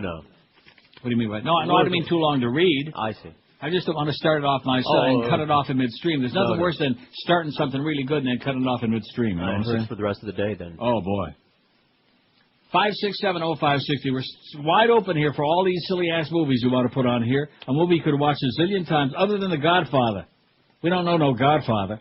908. That's kind of great. It's not even noon yet. We got over 900 votes. I bet you even Josh is in a coma. I'm whipped up, man. No, you're in a coma. You're not listening to this stuff I'm reading. You're eating lunch. No, I'm done with lunch. You don't care about network. You don't care about Islam. You don't care about these cartoons. All these people that are getting killed because of the fact that they dare to, publish it, which they didn't publish the cartoon in the first place. It's just a pack of lies. In addition to which, the cartoons that they did print were back in September, and here it is almost the middle of February. Isn't that funny? That's almost as strange as all these people in the hinterlands having these Danish flags to start burning. Huh? It's one thing to reach in the cupboard and pull out a nice cheese Danish. It's another thing to reach in the closet and pull out a Danish flag. Or a Danish flag, of which there are so many. But nevertheless, you've never been to Copenhagen. No. I got some neat 7-Elevens there. And then they got that little, I can't even think of what that amusement park is. What's it called? That little Hans Christian Andersen, like the miniature Disney World. It's really crap. Oh, Tivoli Gardens. Oh, okay. Little Dutch boy you gardens. You don't ever want to go there. It's like for little people. Well, you might like it. You're a little guy. Right. Kind of funny looking. Mm-hmm. You might like it there. Tivoli Gardens. It sucks. It's like a miniature, but the food there is very good. They have good restaurants. Copenhagen's okay. It's kind of boring now. You know what I'm saying? So in other words, if I were you, I'd like go to Torino. Oh, yeah, I got big plans. Torino. Go see the Winter Olympics. Torino. Tortellino in Torino. Get some tortellini in Torini. And you can take Mr. Manzini with you if he ain't dead yet. And have some linguine. There you go. And wash off your... Henry WQAM, hello. Hey, Neil, 2 for the poll, babe. Yeah. Okay, how about Glenn Gary, Glenn Ross? It's on there, man. And how about Rick, you've got to help me, Rick. You know what that's from, right?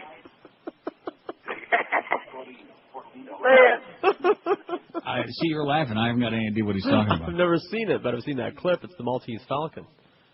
Oh, the Maltese Falcon. That's older than, or grandma. Casablanca. I'm not sure. I don't know. Isn't Rick the Casablanca guy? You're asking me? Oh, I never saw it. Well, I did about 100 years ago. Well, we're not putting no Humphrey Bogart movies on. What about the Canine Mutiny? Sure, I watched it again the other day. See, there you go. Let's get that on there. The Cane Mutiny. Let's spell it right, okay? Who cares? Candy Cane Mutiny. C-A-I-N-E. Cane Mutiny. Mutiny on the counter. Got it, Josh? He got it. No wonder they don't want to pay him. 567. I got a really exciting story about that new since we're so movie intensive lately again. We go through these cycles where we become extremely movie intensive. Right. HD DVD is coming. Oh! Yeah. Remember I told you that? Toshiba's coming out with it. It's going to be out next month, and I'm going to be one of the first ones on my block to get it. It's the minute it comes in. I want it. One for me and Josh, and TVs to go with it. Oh, well, Josh is buying that big 52-inch Sony. No, that's him buying it Samsung. for me. Yeah. Was that how it goes? Yeah. I thought now that you got the big bucks coming from that job over there at Power. Yeah. Just because you're working for free for QAM. Did you ever get that deal straightened out, or is it just another pack of lies? They're just stonewalling and stalling it. The deal is a pending. It's pending? It's pending, as we like to say. It's in patent pending? Well, that sounds to me like I'll keep you updated as they're just stalling you off. They're just stalling you off. This is their famous routine. They do this all the time. Well, one good thing to know is that John the Baker will probably bring another feast again very soon. Duff will probably That's right. hop right on that. We're already talking about it. Were you? Because these guys were just raving about how great the pizza was. And the garlic rolls, which are as big as Kimball Boatcamper's fist and just soft and garlicky and delicious. I was sweating garlic the whole rest of the John day. the Baker, he's been around a long time. In fact, I used to go in North Miami on Dixie Highway years ago. That's how long John the Baker's been around in town, for like a zillion years. He was the 95-96 Businessman of the Year in North Miami, as a matter of fact. And now he's got 2 locations for you with his fantastic Italian goodies. You got one in Pembroke Pines at 12592 Pines Boulevard, and a new location just opened on Sterling Road at Pine Island and Cooper City at 8835 Sterling Road. The food is fantastic. The prices are low. You can walk in there like a slob or in a tuxedo, whatever you like. We're talking down-home Italian favorites like lasagna, chicken parmesan, veal and peppers, cannelloni, oversized hot and cold subs, and that famous, I can't wait to try one of these. You'll have to send it up to me in a box. The famous sloppy sausage sub. Now, I saw somebody eating one of those. Really? Were they sloppy? Oh, yeah. And how about their sausage? And, of course, you can't say enough about the fantastic pizza. And like I said, everything at John the Baker's is cooked fresh and at low, unbeatable prices, too. So you can take the whole family for a feast all the time. In Pembroke Pines, for a takeout, call 954-431-4315. That's 12592 Pines Boulevard. And in Cooper City, call 954-252-0091. You'll find John the Baker at 8835 Sterling Road on the corner of Sterling and Pine Island, Cooper City. It just isn't getting it any better than John the Baker. I get tongue-tied just thinking about it, and I guarantee you Duff will be bringing in some goodies mighty soon. This is Neil Rogers. This is 560 QAM. This is Mark Morgan. It's the 12 to 1 hour on QAM. And now, another verse of celebrity poetry. Once an icon and sitting on top, gone is the magic for the king of pop. His name now causes the public to blanch, and so does the sound of Neverland Ranch. He's bad for kids like booze and tobacco. What a year it was for Wacko Jacko. His small little green Peter Pan costume hanging up on a hook in his master bedroom. He'd read to children in PJs of silk while offering the miners cookies and milk. But that too is over, it's time to abort, otherwise they'll drag him back into court. He's packed all his toys and moved overseas. He's boxed up his squirmel and little Tyke's keys. But still Michael claims he did nothing wrong as he sets up a game of Donkey Kong. His lips shake and quiver, his colon spastic, his face looks as if it was made from plastic. He plays hide and seek and rides his unicycle, the strangest man alive's first name is Michael. This has been another verse of celebrity poetry. And right in line with that, before I get to your buddy Christopher Hitchens, who ordinarily we can't stand, an Italian priest who runs a music label specializing in religious songs said yesterday or Monday that Michael Jackson could be one of several artists to sing on a CD of Pope John Paul II's prayers. What are they caution playing that the project is only a small idea that has yet to be run by the Vatican for approval. They have to run it on by committee. See if the Swiss Guard approve of it. The label, Edizione Musicale Terzo Millennio. See, I'm only reading the story because I want to say that. The label, Edizione Musicale Terzo Millennio. Very nice. Well, I do my Italian, really. I have no idea what it is. Something about music edition of third millennium.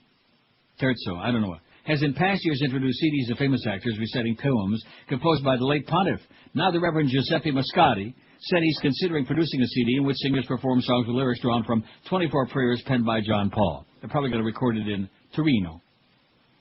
It's only a hope and idea, Mascati said in a telephone interview. He stressed that the recording label would have to buy the rights from Il Vaticano. We still have to propose this to the Vatican, Mascati said. He added that any production would have to show respect for the greatness of John Paul. Yeah, your mama. He sure was a snappy dresser, though. Oh, yeah.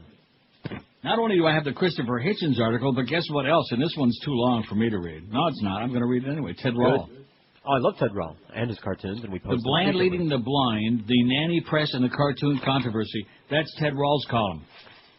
Should be on our website tomorrow, I do believe. Or maybe it's on there today. I don't know. And as a cartoonist, I'm eager to hear his insights. Oh. We still have to propose this to the Vatican. The priest said music industry contacts of his had inquired about Jackson's participation, but said we haven't met him or heard from him. Jackson's spokeswoman, Ramon K. Bain, said that about a year ago, Jackson was contacted by the Vatican to work on some music. Because he was in trial at the time, he wasn't able to focus on it. Hocus pocus, he's trying to get his focus. The pop star, bada beep, bada boop, we know that, but etc. Vatican officials said they're unaware of any contacts with Michael, but they sure would like to share. I don't think they're talking about the music. Okay, let's see what movies you got here. Here's one from about Davy Gravy Line. Yeah, they're wrong, but that's cute. Oh. You'll get amused. Jim in Palm Beach, who obviously needs some very serious assistance. You had talked about Graveline a few weeks ago. I think this is the same guy as Cigar Dave. Well, Cigar Dave's name is Dave Zeplowitz, okay? He has nothing to do with, he's not. If I'm correct, he's another one of those right-wing Nazi bastards. I was listening on WINZ several Saturdays ago, and his cigar show came on. No, that's not Davy Gravy Line at all. No. And he immediately began pontificating for the Bush crime family, other Nazis. He talked a little about cigars, then we'll go back preaching the right-wing bullshit. That was enough for me. First of all, when I heard him on WIOD, I thought he was an a-hole, and hearing him again confirmed my assessment. I'm not sure if you're aware of this, so I thought I'd pass this along. My movie suggestion is The Longest Yard, the original. Jim, a listener since '87. Well, we'll let you off the hook this time for old sake, for old time's sake. But get your Davy Gravy Line straightened out. And I'm sure Davy would be very miffed and upset to be confused with Cigar Dave Zeplowitz, who, you're right, is a real a-hole, believe you me. So let me ask you something. So, where's Davy Gravy Line? I don't know. Then you got, well, I'm sure he's still doing that syndicated deal of his. He came out okay. I think so. Married that chick with the young kids. Neil, sorry to be chronic, but Mike in Melbourne, they could leave the Silence of the Lambs. How could they leave it off the pole? I watched it several times, but I've seen it like three. I don't need to see it again. Do you? No. I ate his liver with some fava beans and a nice Chianti. Ever see him and Mo together? Same guy. By the way, can you play lime in the Coke, but I like the lemon in the Pepsi better? They took the lime. Oh, what's that called? It's a and don't forget Brine. what I told you. Good news. You got Diet Lime Pepsi now. I can't find it. Well, I got it. What do they call that? The bit? I don't know. It's Boca Brine bit. Lime in the Pepsi. Or lime in the Coke. I don't know. That's what it's called. That's not called either one of those. Lime is something. They put. Maybe it's called Pepsi, huh? I'm There's looking. Pepsi French Toast. You're going to have to find out from Chicken Neck. I don't know what it's called. I'll play it. I'm thumbing through them here. Okay, thumb through it. Here, I read this yesterday, and again, I think I should read it every day. Because this echoes exactly where a lot of us are coming from, okay? A lot of us who got a brain larger than a pea in a pod. Christopher Hitchens writes, and this is on Slate, so it's not some, like I said the other day, not some liberal propaganda. Cartoon debate, the case for mocking religion, by Christopher Hitchens. As well as being a small masterpiece of inarticulacy and self-abnegation, the statement from the State Department about this week's International Muslim Program against the Free Press was also accidentally accurate. Anti-Muslim images are as unacceptable as anti-Semitic images, as anti-Christian images, or any other religious belief. Thus, the hapless Sean McCormick reading painfully slowly from what was reported as a prepared government statement. How appalling for the country of the First Amendment to be represented by such an administration. What does he mean, unacceptable? That it should be forbidden? And how abysmal that a spokesman cannot distinguish between criticism of a belief system and slander against the people. However, the illiterate McCormick is right in unintentionally comparing racist libels to religious faith. How many people have pointed out that the Arab and Muslim press is replete with anti-Jewish caricature, often of the most lurid and hateful kind? In one way, the comparison is hopelessly inexact. These foul items mostly appear in countries where the state decides what is published or broadcast. However, when Muslims republish the protocols of the elders of Zion or perpetuate the story of Jewish blood sacrifice at Passover, they're recycling the fantasies of the Russian Orthodox Christian secret police and centuries of Roman Catholic and Lutheran propaganda. And when an Israeli politician refers to Palestinians as snakes or pigs or monkeys, it is near to a certainty that he'll be a rabbi, most usually Rabbi Ovadia Yosef, leader of the disgraceful Shas party, and will cite Talmudic authority for his racism. For most of human history, religion and bigotry have been two sides of the same coin, and it still shows. Therefore, there is a strong case for saying that the Danish newspaper Islandsposten and those who have reprinted its efforts out of solidarity are affirming the right to criticize not merely Islam, but religion in general. And the Bush administration has no business at all expressing an opinion on that. If it has anything to say, it's constitutionally obliged to uphold the right and no more. You can be sure that the relevant European newspapers have also printed their share of cartoons making fun of nuns and popes and messianic Israeli settlers and taunting child-raping priests. There was a time when this would not have been possible, but those taboos have been broken, which is what taboos are for. Islam makes very large claims for itself. In its art, there's a prejudice against representing the human form at all. The prohibition on picturing the prophet, which was only another male mammal, is apparently absolute. So is the prohibition on pork or alcohol, or in some Muslim societies, music or dancing. Dining, dancing. Very well then, let a good Muslim abstain rigorously from all of these. But if he claims the right to make me abstain as well, he offers the clearest possible warning and proof of an aggressive intent. This current uneasy coexistence is only an interlude, he seems to say. For the moment, all I can do is claim to possess absolute truth and demand absolute immunity from criticism, but in the future, you'll do what I say and you'll do it in pain of death. I refuse to be spoken to in that tone of voice, which as happens I chance to find offensive.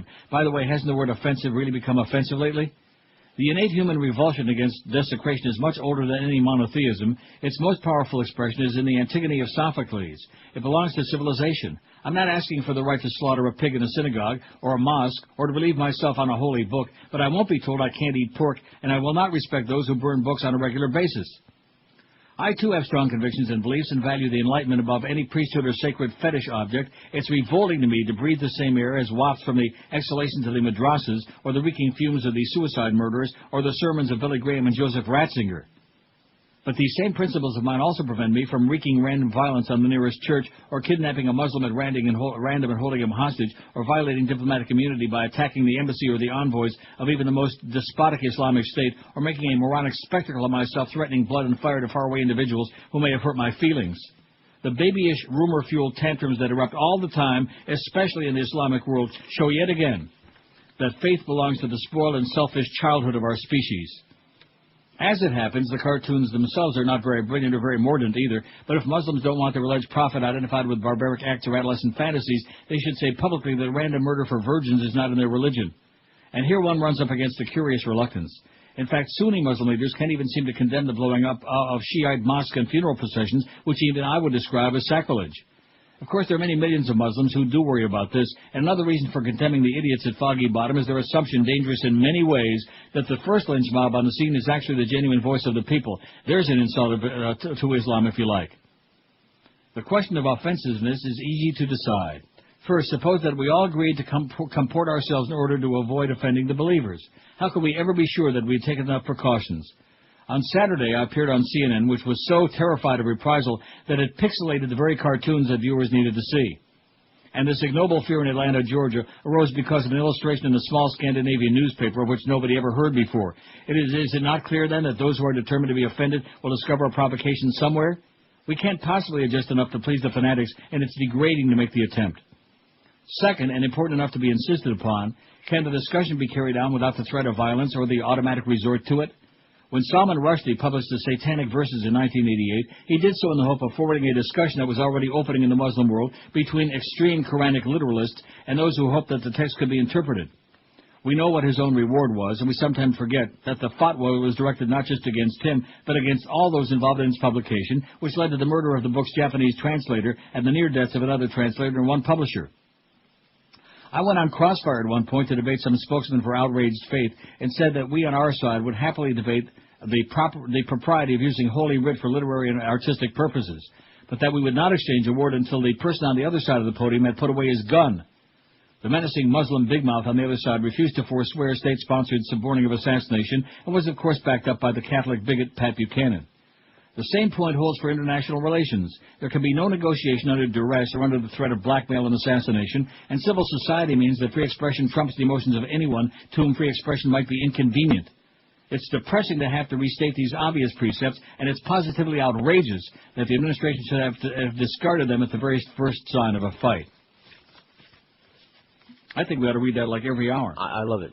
I think you ought to read it. Read it better than I can. I'll print it up. Fumbling and bumbling. You want to? Yeah, read it. Have Josh read it. Let's have Josh read it. What do you say, Josh? All right. All right. Don't forget Sister Mary Madness this afternoon. We'll give you the lowdown. Whatever the hell the real story is there with his wife and kid getting into a scuffle in Detroit at a bar because some punk made some derogatory comment about Mrs. Mad Dog. And as a result, her son came to immediately to her rescue or whatever, and ensued a scene. And they got hauled off to the Huskow, and they're out and fine, everything's okay. But, can't find anything about it, although everybody in the building was hyperventilating, and Clarence was like that this morning. You notice that? What is it? They're all nervous. I didn't see his tongue at all, though. Seriously, he's the most irritating human being on the face of the earth. There's nobody even close, Right. Always fishing around. Are you upset? And if I say no, then how come you're not upset, Aren't you pissed off about something? No. Well, why not? Well, what if I do this? And then, of course, when he told me about these light bulbs last forever on the board here, that was a revelation, speaking of religion. That was very revealing to me. There's new light bulbs we didn't know about. I never knew that they made light bulbs that last a lifetime. Did you? No. I'm going to call Edison. He'd be excited to know that. 1213, there's the thing about the low-fat diet myth. It's a pile of crappo, okay? Do not believe anything that Dean Orange tells you. It's all a bunch of crap. That's it. Hey, if you're in a dead-end job, this is no crap. You got a chance to get out of that dead end and get you a real life. If your New Year's resolution is a high-paying career, then do something about it right now. Pick up that phone and call our friends at Fast Train right now at 1-866-FAST-TRAIN. They'll get you trained ready for a new high-paying career in just a few short months. That's correct. In just a few short months, you can turn it around in your life, too. The demand for medical coding specialists and computer professionals right now is at an all-time high. And Fast Train offers convenient day, evening, and weekend classes, job placement assistance, financial aid for people who qualify. So pick up that phone right now and call Fast Train, 866-FAST-TRAIN. There's absolutely no obligation, like I said. Absolutely. Fast Train's placed over 100 people just like you in 2005. So check them out on the web at fasttrain.com and act right now to get you a new high-paying career because classes are filling up fast. Get out of that dead-end job and get you a real big fat paycheck and the life that goes along with having some cash, some real freedom. Call 1-866-FAST-TRAIN and tell them that the unctuous Todd Dreck told you to call. This is Neil Rogers. This is 560 QAM. Cube. You might mention my name to Rice Marshal Goering. All right.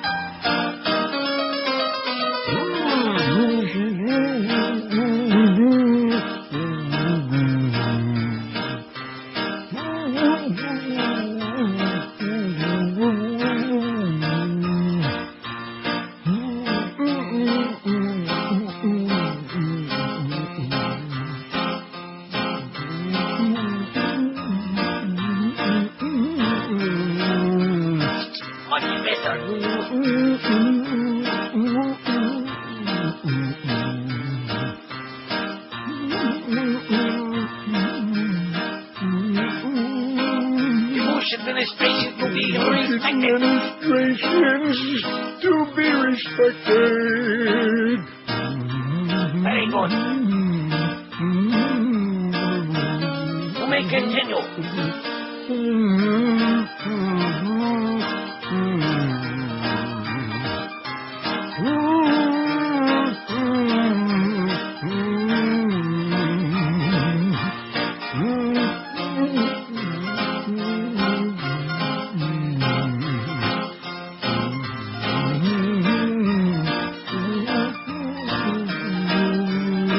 No tricks.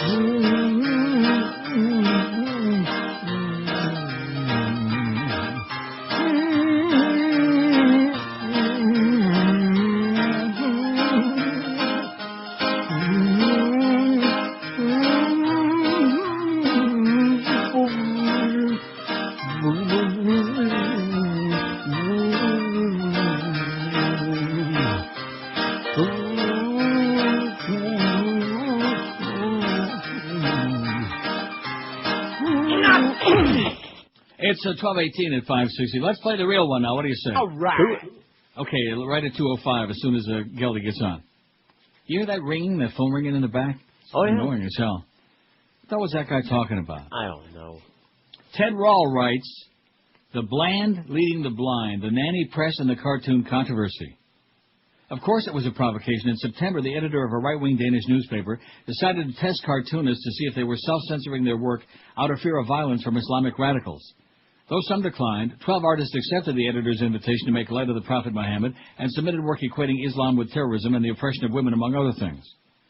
5 months later, editor Fleming Rose has learned that cartoonists have good reason to watch what they draw.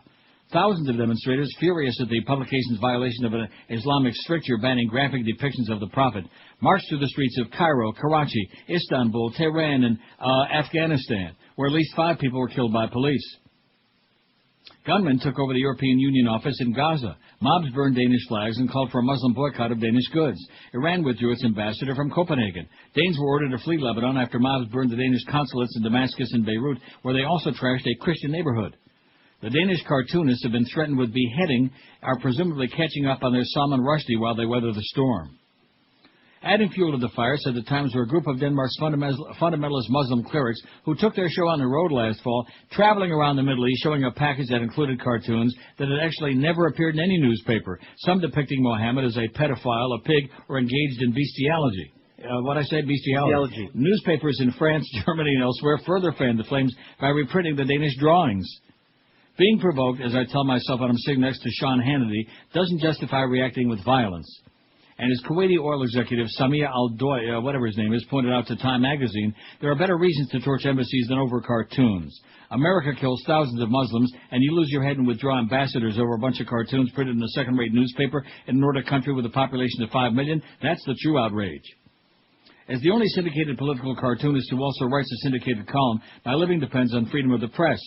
I can't decide who's a bigger threat, the deluded Islamists who hope to impose Sharia law on Western democracies, or the right-wing class of civilization crusaders waving the banner of free speech, the same folks who call for the censorship and even murder of anti-Bush cartoonists here as an excuse to join the post-9/11 Muslims suck media pylon.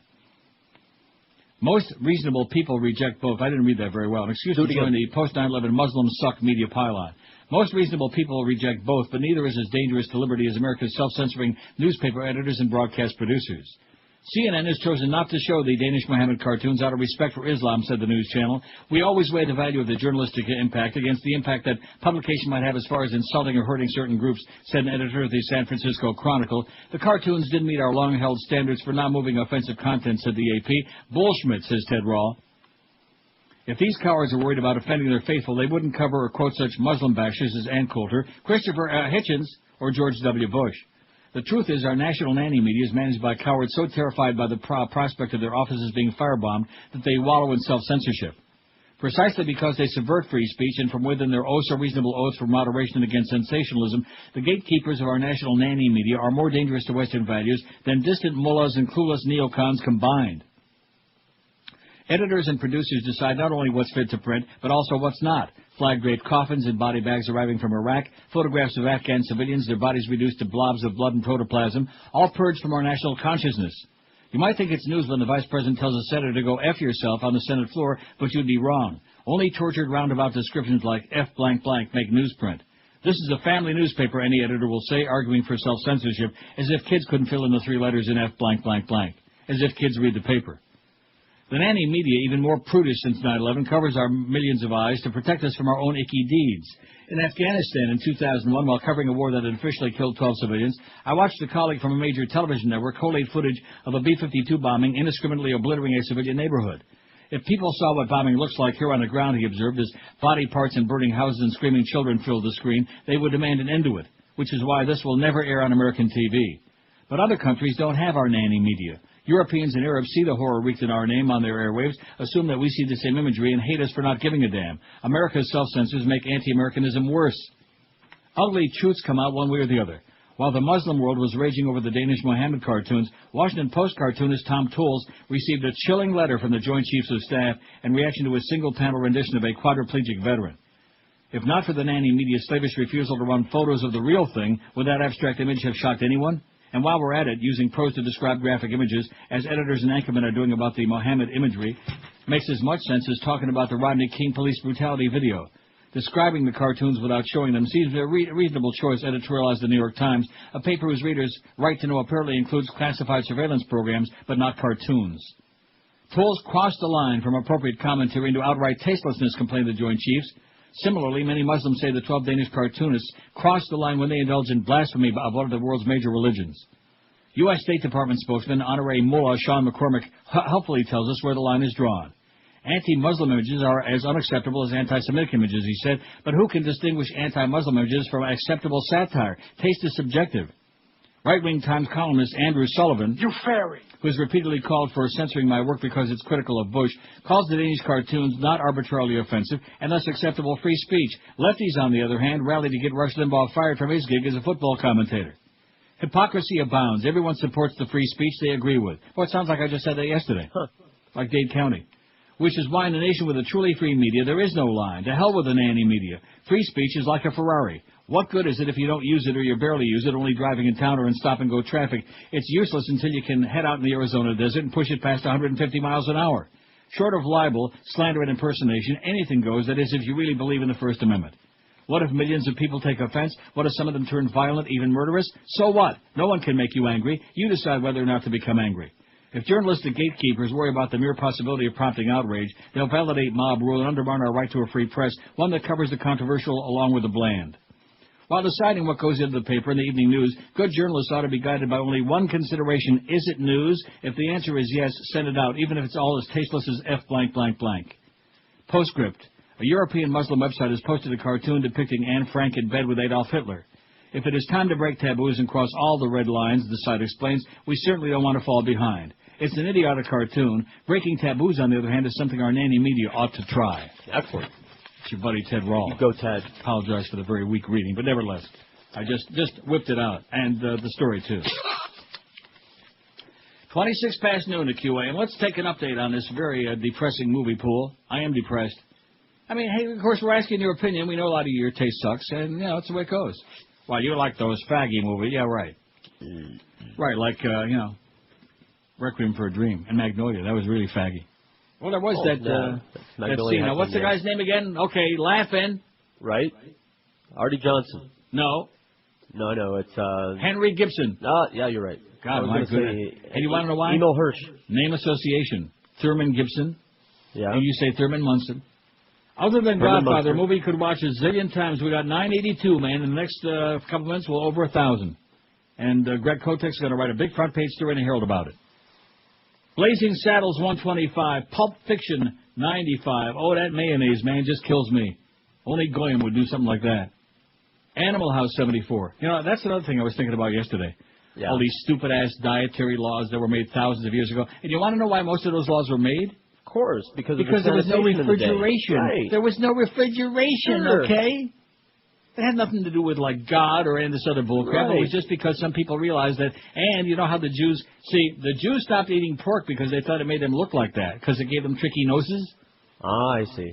So and it didn't help. Is that why you have cloven hooves? Yeah. Animal House 74. That's why Sammy Davis, because he was a hoofer, he had to turn Jewish.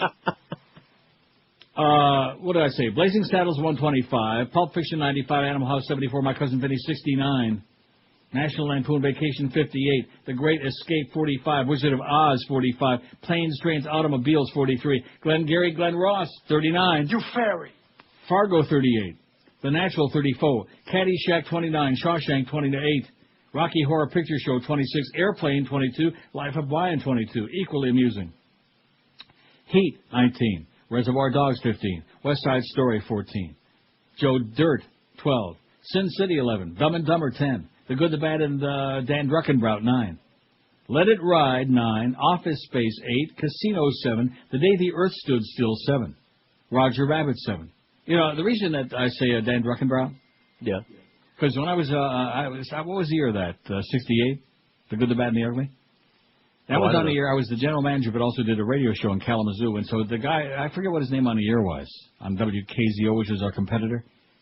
And we're playing music, and The Good, the Bad, the Ugly was a big hit. So he plays it one night, and he says, The Good, the Bad, and Neil Rogers. So when I came on and played it the next time, I said The Good, the Bad, and Dan Druckenbrout, which is his real name, but of course, nobody's supposed to know that. 67, by the way. Well, whatever it was. Roger Rabbit 7, Rounders 7, Coming to America 6, Die Hard 6, Little Big Man 4, Smokey and the Bandit 3, Pink Floyd and the Wall 3, The Exorcist 3, Spartacus 3, Minority Report 3, The King Mutiny 2, Standing in the Shadows of Motown's got a pair, Imaginary Heroes has 2, one for Platoon, The Karate Kid, Sling Blade, and Lethal Weapon, and Silence of the Lambs and Longest Yard. So far, I've got the big... This is Neil Rogers. Ahoy! This is 560 QAM. Oprah. I've been in television since I was 19 years old, and I have never been in this position. I feel duped. As you may have heard... Excuse me, hello? Oprah? Yes. Yeah, this is Stedman. I'm calling in on your show from New York, and I wanted to tell you that I've lied to you, too. I know we've been together for several years, but I'm actually married to somebody else. Oh, no. I'm really sorry. But... I gotta go. Oh, my God. Oprah, I liked you, too. Unbelievable. I know. Of all people, you'd think you could trust your gynecologist. Why would you lie? Oprah, you're a man. Oh, no. I'm so sorry. Oh, and you should get your prostate checked out. We'll be right back. 12:33. Don't hurry, Oprah. We'll survive somehow. 27 before 1.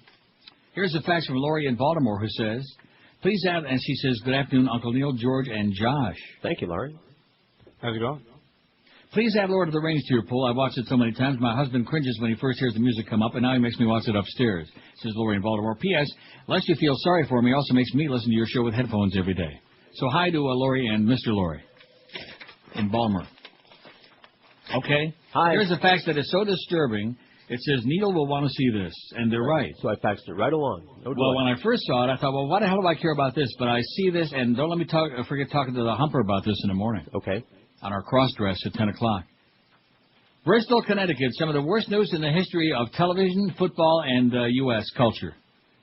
Former quarterback Joe Theismann, who is marginal at best. Washington Post columnist Tony Cornholer and Mike Tirico will be the broadcast crew for Monday Night Football next season as the long-running show shifts to ESPN from ABC. Now, my obvious question is, who's going to be doing the play-by-play? As I continue reading this, maybe we'll find out. Because it doesn't sound to me like there's any play-by-play guy among those three. Sounds like the Dolphin games across the street again. With two ex-jocks. Right. Maybe it'll be Mo. Hey. Right. I was thinking, he's free. The move leaves Al Michaels free to switch to NBC, which takes over Sunday night games next season from ESPN. John Madden, Michaels' broadcast fat partner for the last 4 seasons, agreed in June to a 6-year contract. 6-year contract with NBC? What are these people going to do, die in the booth? Yeah, John Madden might not last that long. Jesus, God, 6-year contract. Michaels just turned 87, and Madden, I think, is over the century mark. In a hotel somewhere in Hallandale. Yeah, that's where they're hanging out. No. At a news conference in July, Michaels said he would remain with Monday Night Football when it switched to ESPN. He was to be paired with Theismann, who had broadcast Sunday night games on ESPN with Mike Patrick and Paul McGuire, a trio from hell. Mike Breen. Oh, I wonder if he's kin to Bobby Breen, the jockey from Calder. You know something? I was just thinking about Bobby Breen the other day, and I haven't thought about Bobby Breen in 100 years. He used to bring in a lot of long shots. Now, that's got to be my psychic power, right? Right. Because here's Mike Breen, which I have. Oh, he will replace Michaels as the lead NBA play-by-play announcer on ABC ESPN. He'll be joined by former NBA coach Hubie Brown, hired as an analyst in December 2004. Theismann was in addition to working for The Post, Kornheiser has co-hosted Pardon the Interruption on ESPN since September 2001 with Michael Wilborn, whatever his name is, Wilbon, another Post writer, bad copier. Times has been a SportsCenter host for ESPN and handled Tirico. What I say, this is a very bad copy. Handled play-by-play for the last Orange Bowl. Oh, don't tell me Mike Tirico is going to be doing the play-by-play. Oh. Michelle Tafoya returns for her third season as Monday Night Football sideline reporter, and Susie Colbert was added as a second sideline reporter, and she's going to work naked this season to see if maybe that might help. If a few more boobs might tune in, because most of the games are boring as dog poop. So Mike Tirico is going to be doing the play-by-play on Monday Night Football. Howard Cosell is turning over in his grave. Can you believe that? Is that not some of the worst swill you ever heard in your life? Yeah, he's pretty dull. Dull. And a team with Tony Cornholer, who's got absolutely no business being there in the first place, and the unctuous Notre Dame alumnus, Joe Theismann. You see, I don't think Joe Theismann's that bad, really. He's not that bad if he's kept in his place. He's mediocre. He's okay. He's tolerable. He's certainly much better than you-know-who, your quarterback's daddy, Phil Simms.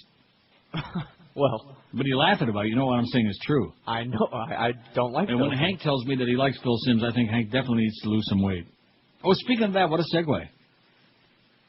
Oh, there's your girlfriend, and also with my psychic powers. What did I play today? I haven't played in a long time. The censored version of, Yeah, freedom she's of the my press. girlfriend. But, again, with freedom of the press comes responsibility. Right. Leave it to her to be equivocating and palpitating and beating around the old bush. Oh, sorry.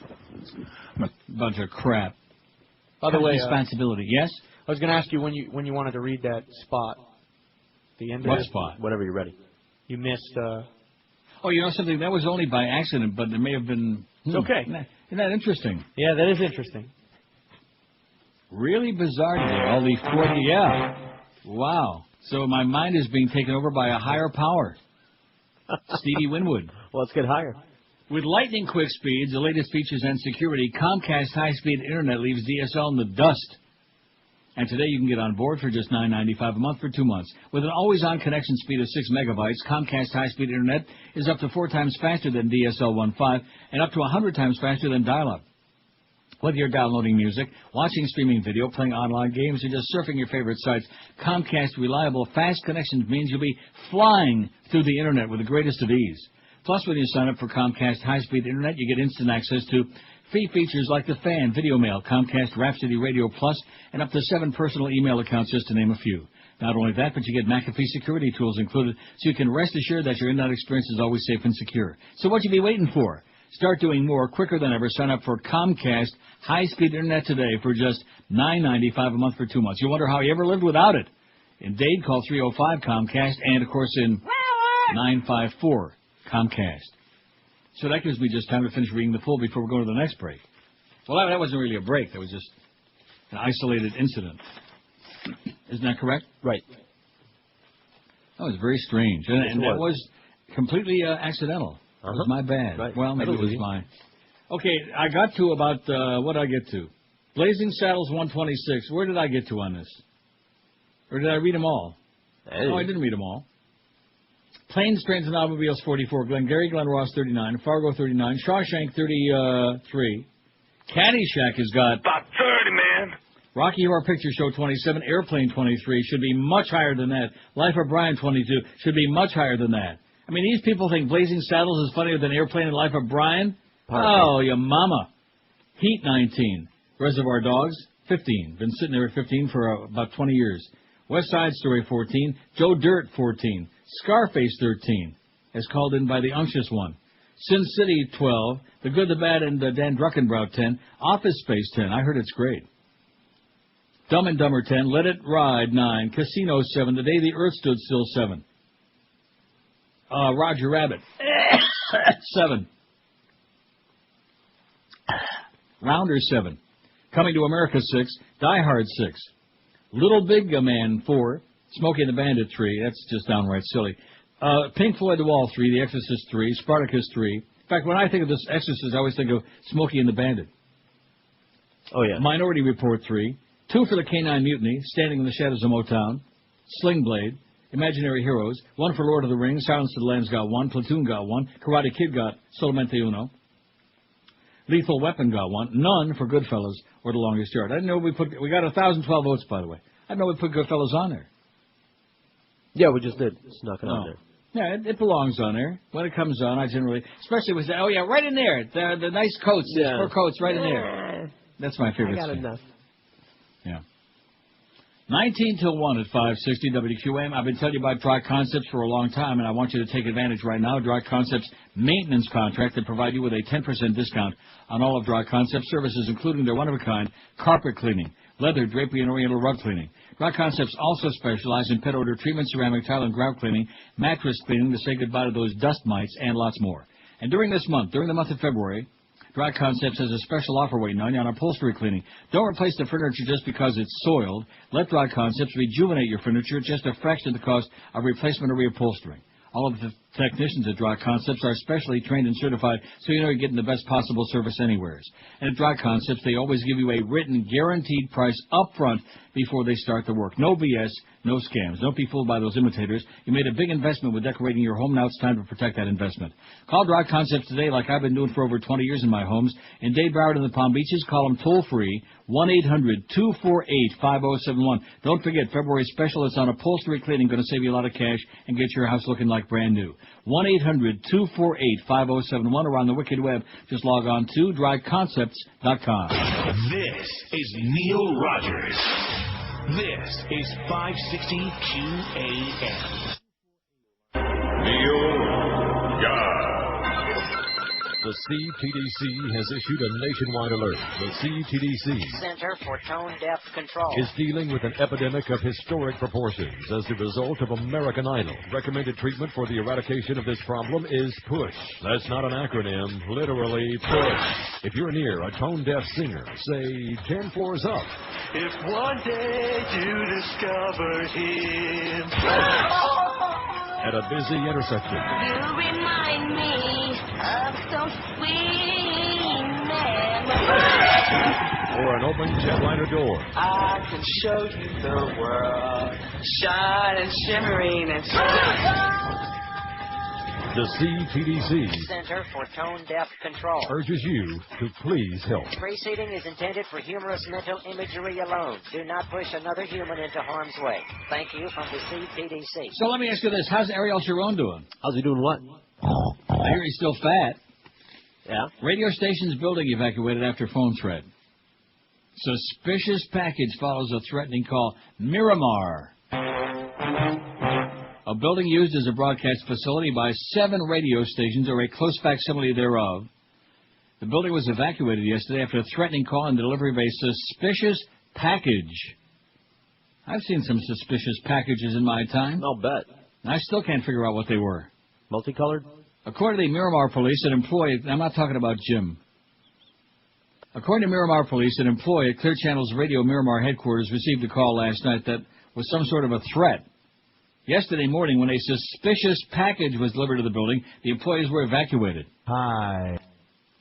The radio station switched over to automated programming when the employees left the building. Well, at least they did that, as opposed to just leaving somebody in the building.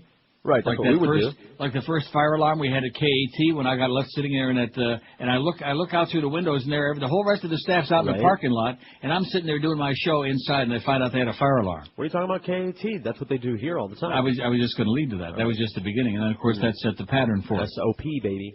When you work for the folks we work for, if you're on the air, too bad. Everybody else bails out. And then of course we shove Fat Boy down the stairs. Police called in the bomb squad, which almost makes it worth the aggravation. Police called the bomb squad. Officers said that 2 bomb-sniffing dogs alerted the handlers to the presence of explosives in the mailroom, but not in the package. Bomb experts checked the package and the mailroom and said no explosive device was found. Well, maybe one of the employees there dropped a small bomb in the mailroom. You think? Maybe. Maybe the dogs are reacting to that. I've been dropping bombs all Bomb-sniffing day. dogs alert to substances such as fireworks and materials that have been exposed to any explosive material. Workers returned to the building after it was cleared and operations were back to normal, such as they are as of yesterday afternoon at Cheap Channel. They should only croak. Too bad Pete Bilger wasn't tied up in here too, along with Ronna Fink-Wolf. Did I dream that she got her ass fired, or is that just a wishful thinking? I don't recall. I sure hope so. What a bitch. Remember her tapping the foot. I know. Why would you want to go over to QAM and not tapping her foot on the floor That really worked well, Ronna. That did it for me. Although, thanks for the dinner at Bert and Jack's. Good thing we got to eat there for free before they closed down. That is a good thing. If it sounds like I'm eating a Hall Mentholyptus, a little warning to you. You're eating a Hall's Mentholyptus? Sugar-free. Good. Sucrose-free. But... Yeah, I know. Well, no, these... See, I bought some... what are the other ones that I like? Ricola. I bought some of those in the sack, sugar-free. And then come to find out that isomalt is the first ingredient. Yep. And that was when I started getting a scratchy throat yesterday. These have something similar in them. So I spent so much time on the throne, man. I can't even... You don't want to hear about it. Well, so then I went to the convenience store. I said, I can't be eating those. So I got the Hall sucrose-free, and I looked on the label. Isomalt. No. I'm holding them right now. What, on Hall's Mentholyptus? This Hall's is in the package. sugar-free mountain menthol in a package. No, these are not menthol. These are cherry. Vapor action. Black cherry. And these don't have vapor action. You like black cherry? They have citric acid. Yeah. And aspartame. These It doesn't say anything on here about that. Well, at any rate, they also have not as explosive, but a milder form of the same problem. So I'm just warning you on that. In small doses, it can actually be helpful. What do you mean by that? Well, you mean getting it out of your system? Yeah, keep things regular. We don't want to get into a whole thing in the middle of the lunch hour about excretory activity, okay? Joyce will be on the line before you know it. She's probably taking a big Joyce over there right now herself. She eats 2 of these cough drops, she will. Yeah, good. Keep her out of our face. Although she's been doing that to us for a long time. Okay, let's get to that thing. Got some important crap. Oh, that business is about Britney and the baby and the paparazzi maybe. Oh, please, Talk about another phony staged event. Try to get her name back in the headlines again. You're old news. You're spoiled meat, Britney. You're old and damaged and used and abused. And anybody who saw that Kevin Feeder line, it's kind of like Madonna with Dennis Rodman. Mm-hmm. Not that Madonna was anything in the first place, but after that kind of sealed the fate. Sealed a lot of things. And then, of course, we got that new HD DVDs coming out, which I'll tell you about. The largest study ever to ask whether a low-fat diet reduces the risk of getting cancer or heart disease has found that the diet has no effect. Let me say it again. The low-fat diet has no effect on cancer, heart disease, any of these, all of these things. The $415 million federal study involved nearly 49,000 women ages 50 to 79 who were followed for 8 years. In the end, those assigned to a low-fat diet had the same rates of breast cancer, colon cancer, heart attack, and stroke as those who ate whatever they pleased. Researchers are reporting today. Now, do you hear what I just said? I heard you. As those who ate whatever they pleased. Mm-hmm. Cookie dough. Whatever. These studies are revolutionary, said Dr. Jules Hirsch. Well, I wonder if he's kin to Emil Hirsch or Sonny Hirsch. I'll find out. Physician-in-chief emeritus at Rockefeller University in New York, who has spent a lifetime studying the effects of diets on weight and health. They should put a stop to this era of thinking that we have all the information we need to change the whole national diet and make everybody healthy. Well, obviously they don't. Because if they did, we'd be climbing over each other to get to them. Like, what do I do? What can I do? What can I do? And then they slap you in the face. The study published in today's issue of the Journal of the American Medical Association was not just an ordinary study, said Dr. Michael Thune, who directs epidemiological research for the American Cancer Society. It was so large and so expensive, Dr. Thune said, that it was the Rolls-Royce of studies. As such, he added, it's likely to be the final word. How do you like that? That's how big it was. Where the hell is that thing with Lawton Childs? Where is it? The one where he says it is so huge. I can't find nothing today. It's under. Where the hell is that? I thought it was under. It is. Yeah, that's what I thought. It is so hard. No, that's not. No, it. that I see that one. Gee, I can't believe that neither one of us can find it. That is it under Walk and Lawton? It is so huge. That's under Child, I bet. Yeah. The He-Coon. Anyway, we usually have only one shot at a very large-scale trial on a particular issue, said Dr. Thune. The results of the study investigators agreed do not justify recommending low-fat diets to the public to reduce their heart disease and cancer risk.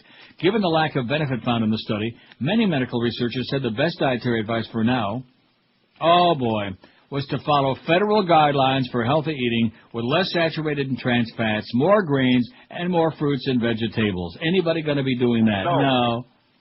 Stay away from the trans fats, though. Those are the killers. And watch your homocysteine, okay?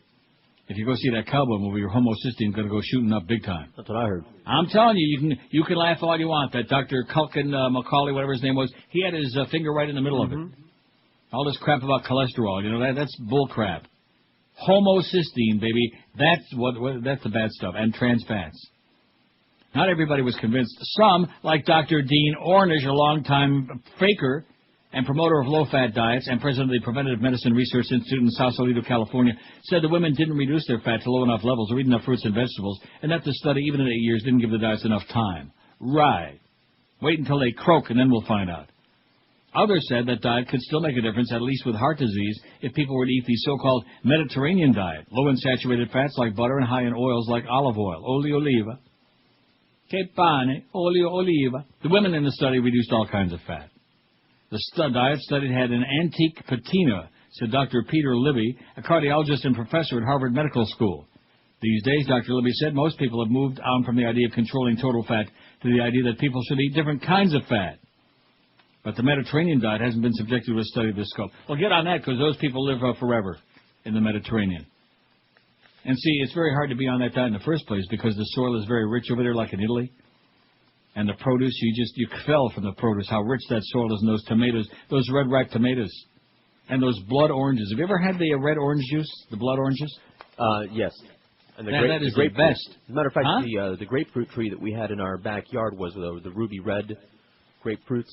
Really? Yeah. That's the good stuff, man. Slashed it. Right, it was great. Remember what the Sigourney Weaver, she was trying to get the good stuff? That's the good stuff. She did not. And you don't get busted for drinking the red orange juice or grapefruit juice. And I guarantee you won't find that in Torino. Because Turin is way... It's like not even in Italy, basically. It's more like Schweiz. More like in Switzerland. It's way up there in the Alps. Just south of Switzerland, whatever. You're going there for the Olympics, right? Oh, yeah, I got tickets. Torino. You idiots at NBC, stop calling it. I want you to do something right now. I did it before and I forgot to mention it. Do a Google on the word Torino. All right. Gran Torino, like the car? Because I was going to rent one. Just Torino. And what is the first thing that comes up on there? What does it say? It says I'm going to sneeze. Oh, I spelled it wrong. Christ. I put...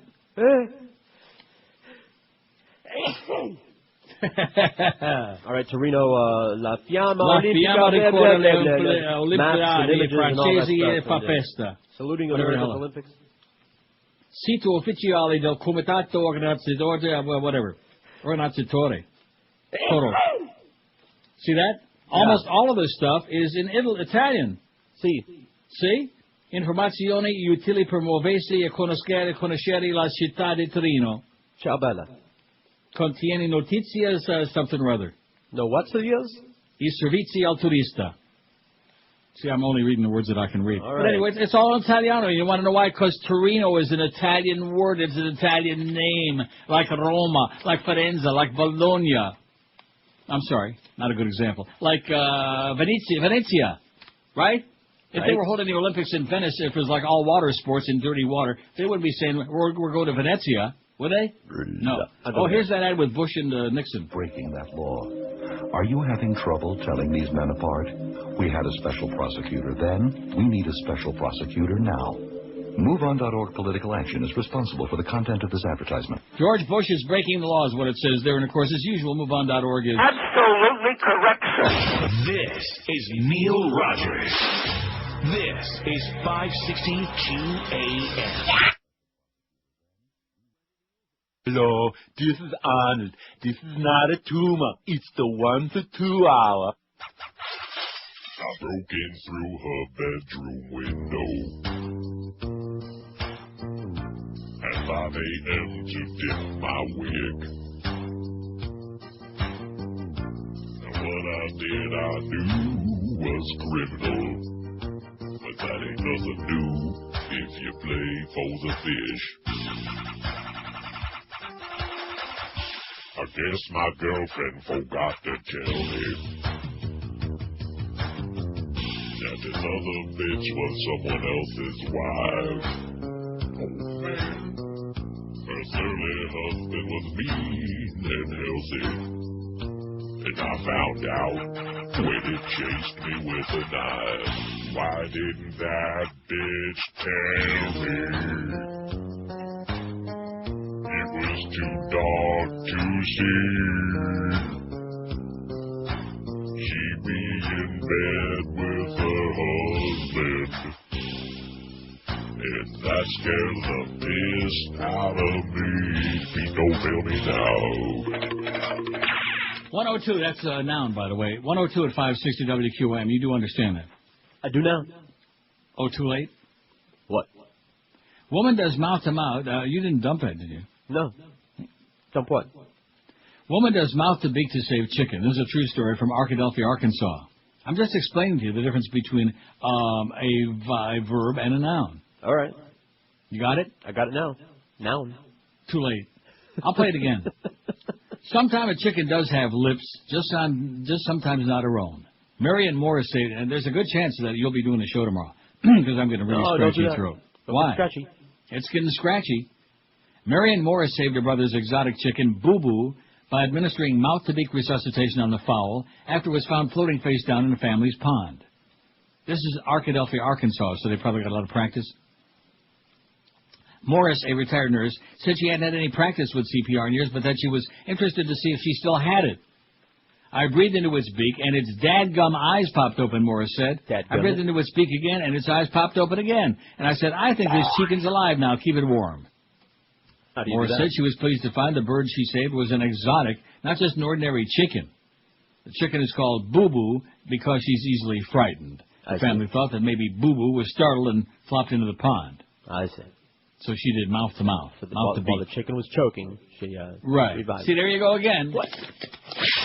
A verb. Oh. The verb. Brittany says the paparazzi made me do it. I am so sick and tired of this crap, but I feel the Spirit of Christ compels me to have to do this story. That's right. Oh, we probably should get some more movies on this poll today.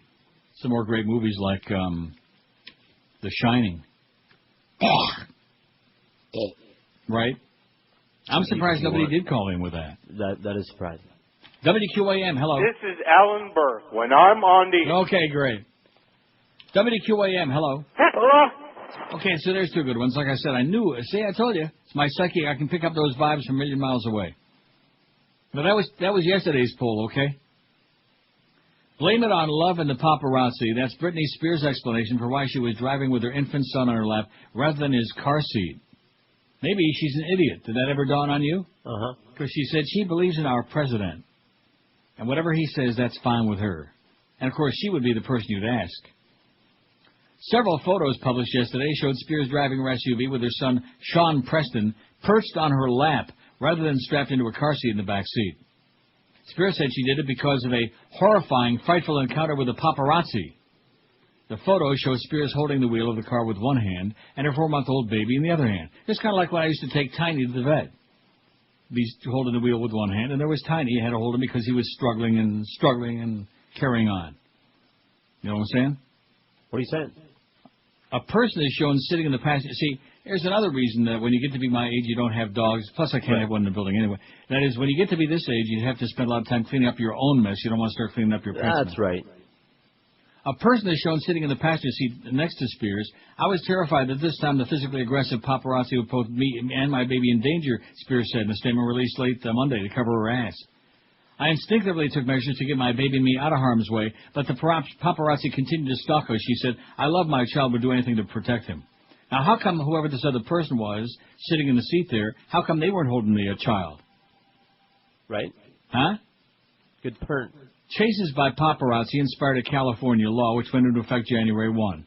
The law holds these aggressive photographers liable for 3 times the damages they inflict, plus they'll lose any payments their published photos might earn. Publishers can also be held liable. Sheriff's deputies, meanwhile, won't be pressing any charges, Deputy Luis Castro said. Unless the deputy saw the violation, there's nothing we can do, Castro said. We don't even know if this took place in our jurisdiction. The agency that snapped the photos, X17, said the pictures were taken in a very peaceful context in which photographers exhibited no aggressive behavior. We believe the pictures speak for themselves, the agency said. Bada-beep, bada-boop, bada-bout. Anybody whipped up about that? No. Anybody care about Britney anymore? No. Go away. Just go away. Got a nice picture of her all the way, Oh, this is at the Grammys party. All right. Of course, the Grammys are tonight, aren't they? You asking me? 8 o'clock. Well, there's Miles O'Brien, CNN, New York. Scott Miles O'Brien with George Bush, Herbert Walker, 41, trying to be a comedian. Well, he's just pathetic, you know what? He is pathetic. And you're going to say, oh, but he and Clinton are going all over the world to do all these good things. He's pathetic. I'll say it again. Just tragic. Plus a crook and a thief. And the father of the world's biggest, most dangerous crook today. Bet you didn't know he was Dick Cheney's daddy. I do know.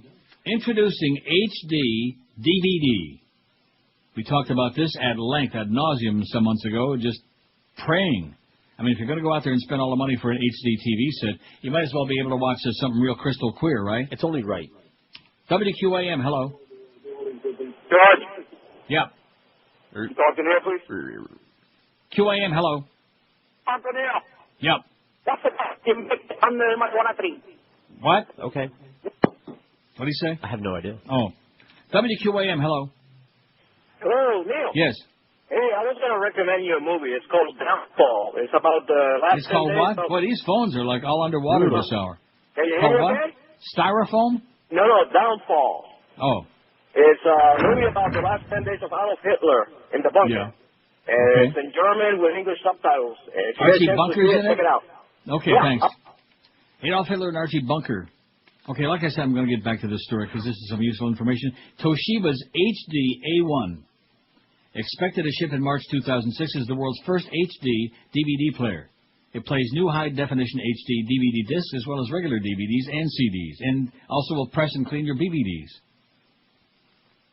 The final piece in the high-definition TV is falling into place. After years of development, high-definition HD DVD players are about to be unleashed on a nation of eager HD TV owners like me. And you'll be too when Josh buys you that HD set. Can't wait.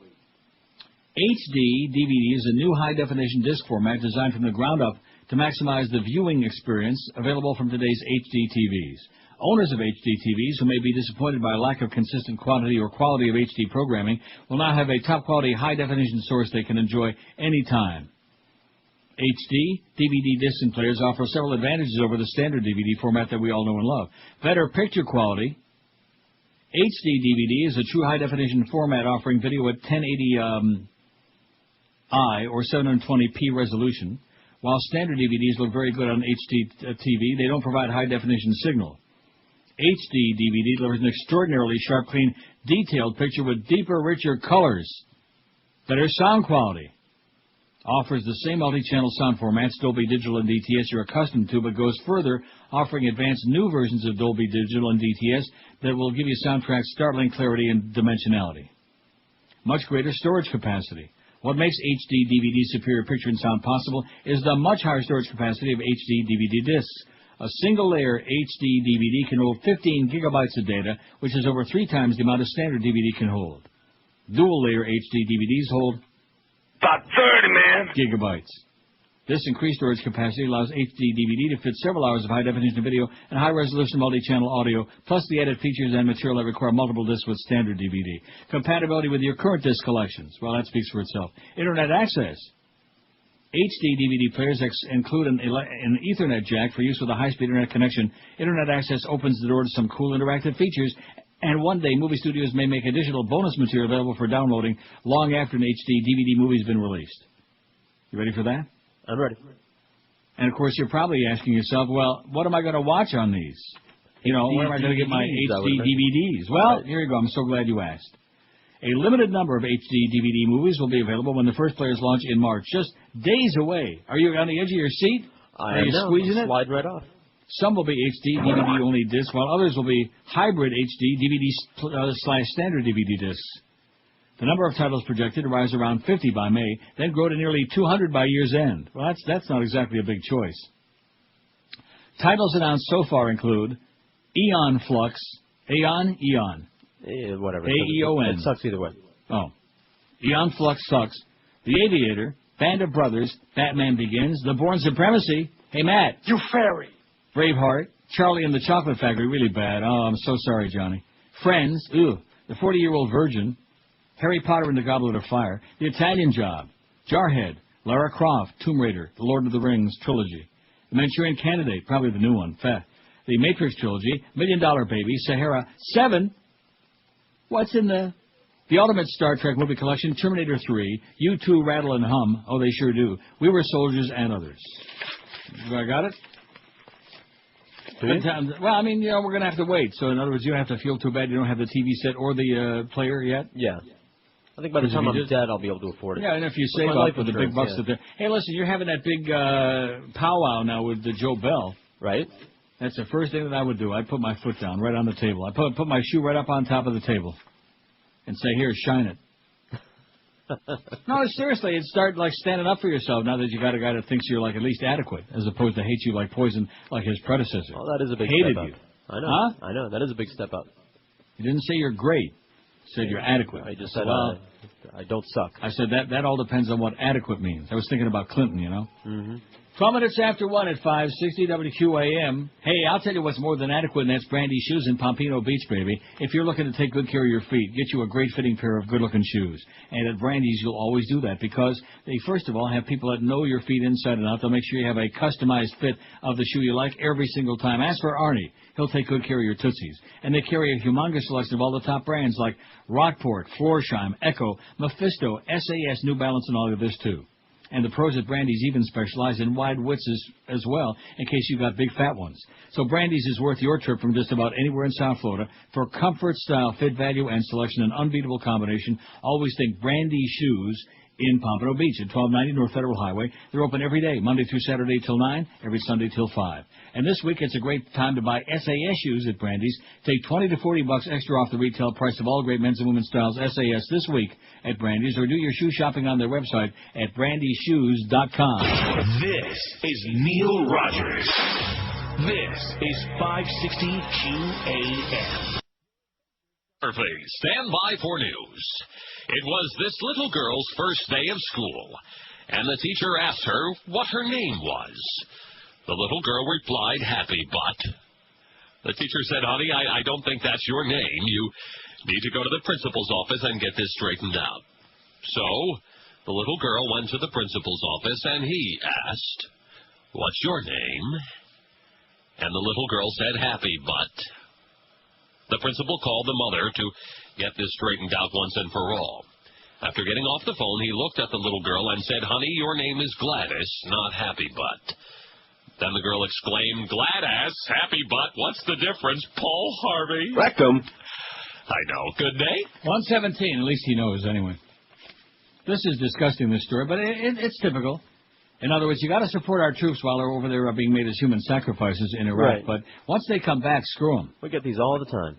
Former U.S. soldier injured in Iraq says he was forced to pay $700 for a blood-soaked body armor vest that was destroyed after medics removed it to treat shrapnel wounds around to his arm.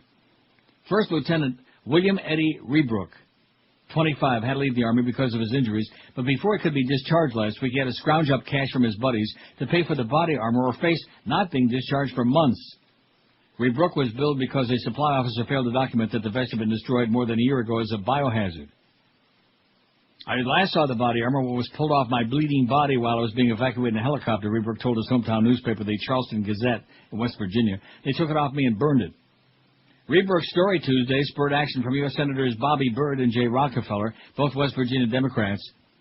I've been in touch with his family. I've already written Defense Secretary Rumsfeld to request that they immediately refund his money and review this horrendous policy, Rockefeller said. I'm shocked that he's been treated this way by our military.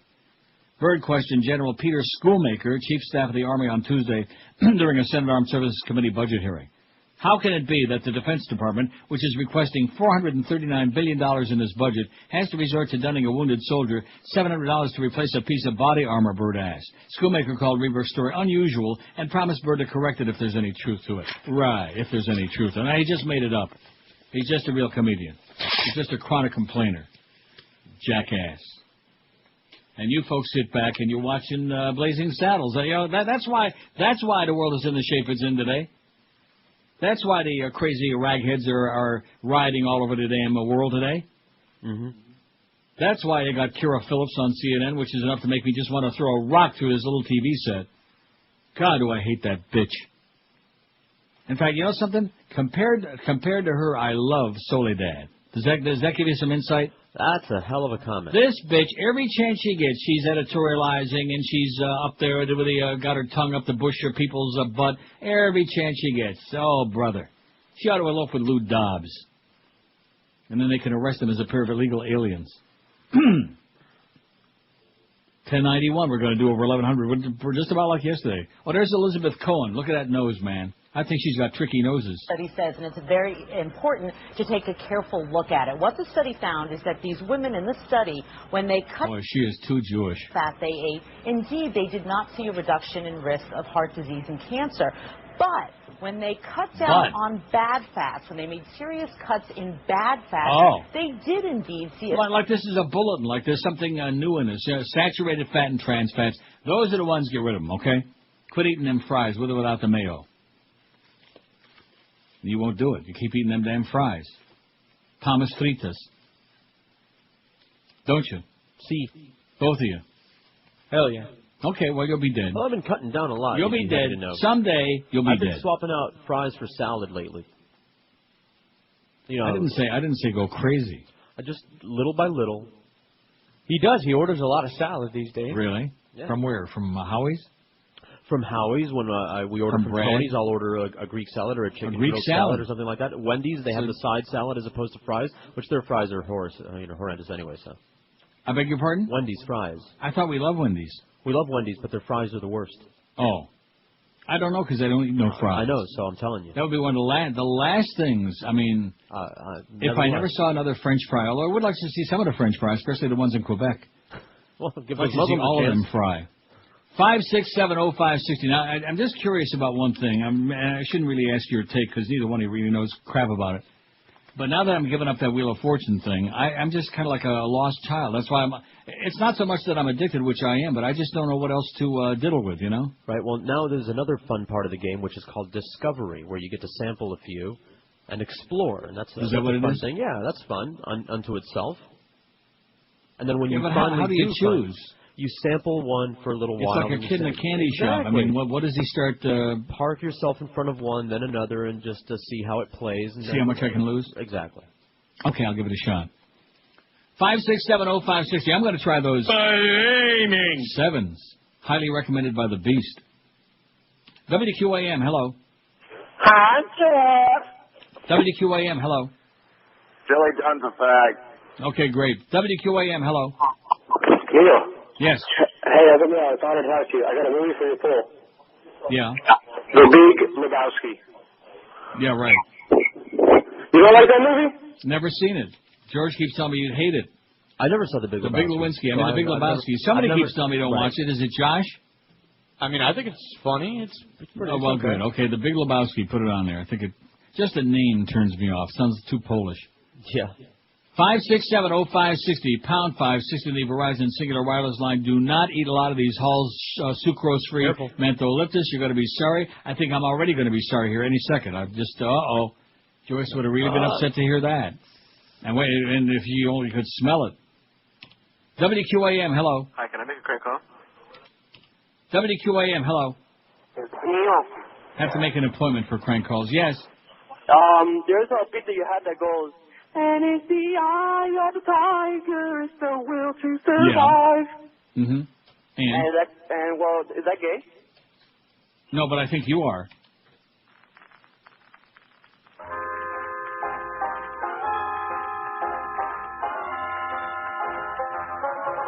You fairy.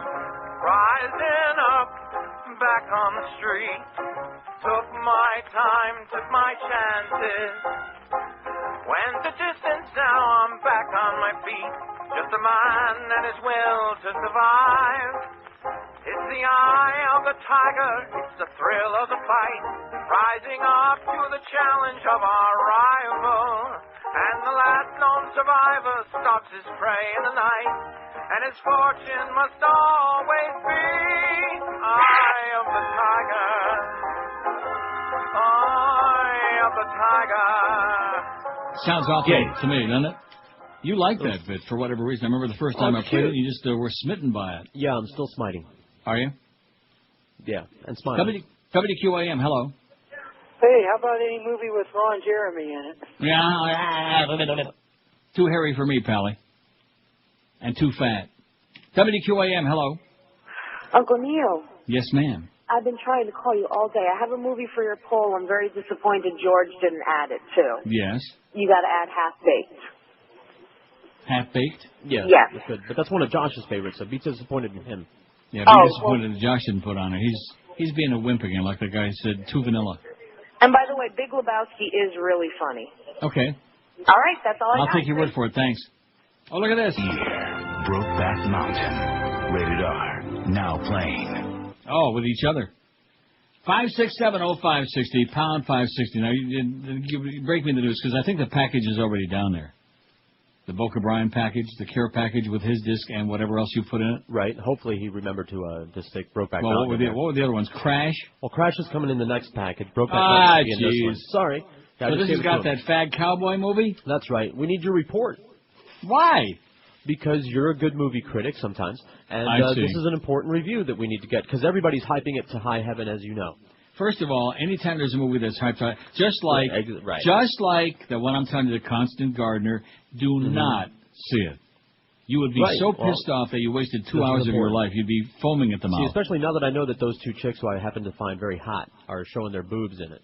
I might just grit my teeth, bite That's right. You might look past all the faggery in there and see what they're up to. I need your report on it there. Okay. I'll watch it. I'll squeeze some time in between The Big Lebowski and Schindler's List and what's the one with the Shawshank? Yeah, right.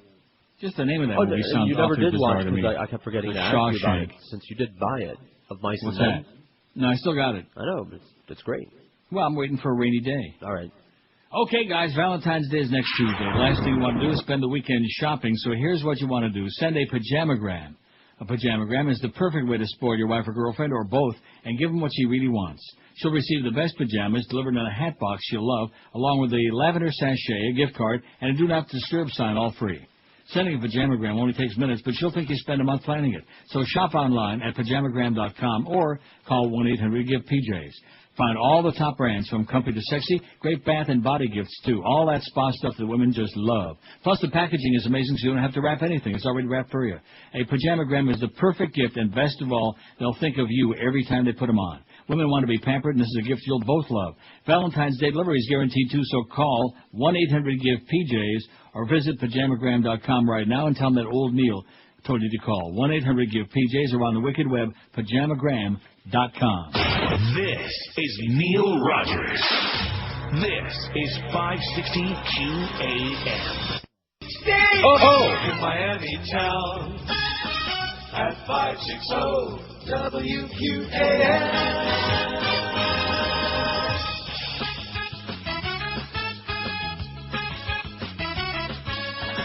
I like to go fishing inside the shower store. Slip slide as I go swishing and splatter off the wall. I bend over forward, try to aim it at my leg, but I'm much too small, my tiny thing is far away. My triggers on my leg. When April showers come my way, I like a golden shower. Hey, squirt, spritz, and spray, taking a golden shower. I like a golden shower.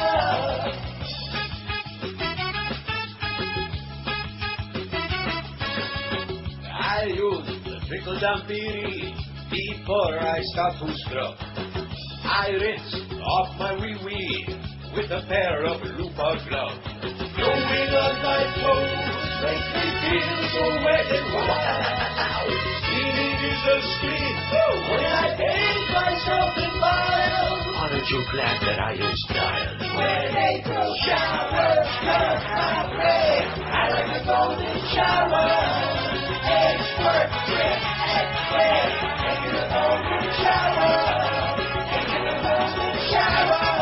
fairy. 1:31 at 560 WQM. We got Geldy at 2 this afternoon. Fresh on the heels of that big 5-0 shutout win by the Panthers last night. Hat trick by that Sim kid. You know that Sim kid? No. No, you don't. How about Josh? You know that Sim kid? I do now because I saw that really good goal on SportsCenter last night. How do you like that? And then Mad Dog at 4 after all that hockey talk. Although Geldy's got Eric Reed 3:30 this afternoon. Talking through his teeth all the time. 6:30 Hurricane warm-up. Then you got Hurricane basketball. Nobody cares. Eddie K after the basketball game. In fact, between 7 and whenever the game is over, you're entitled to go and have a good time. Have a good dinner.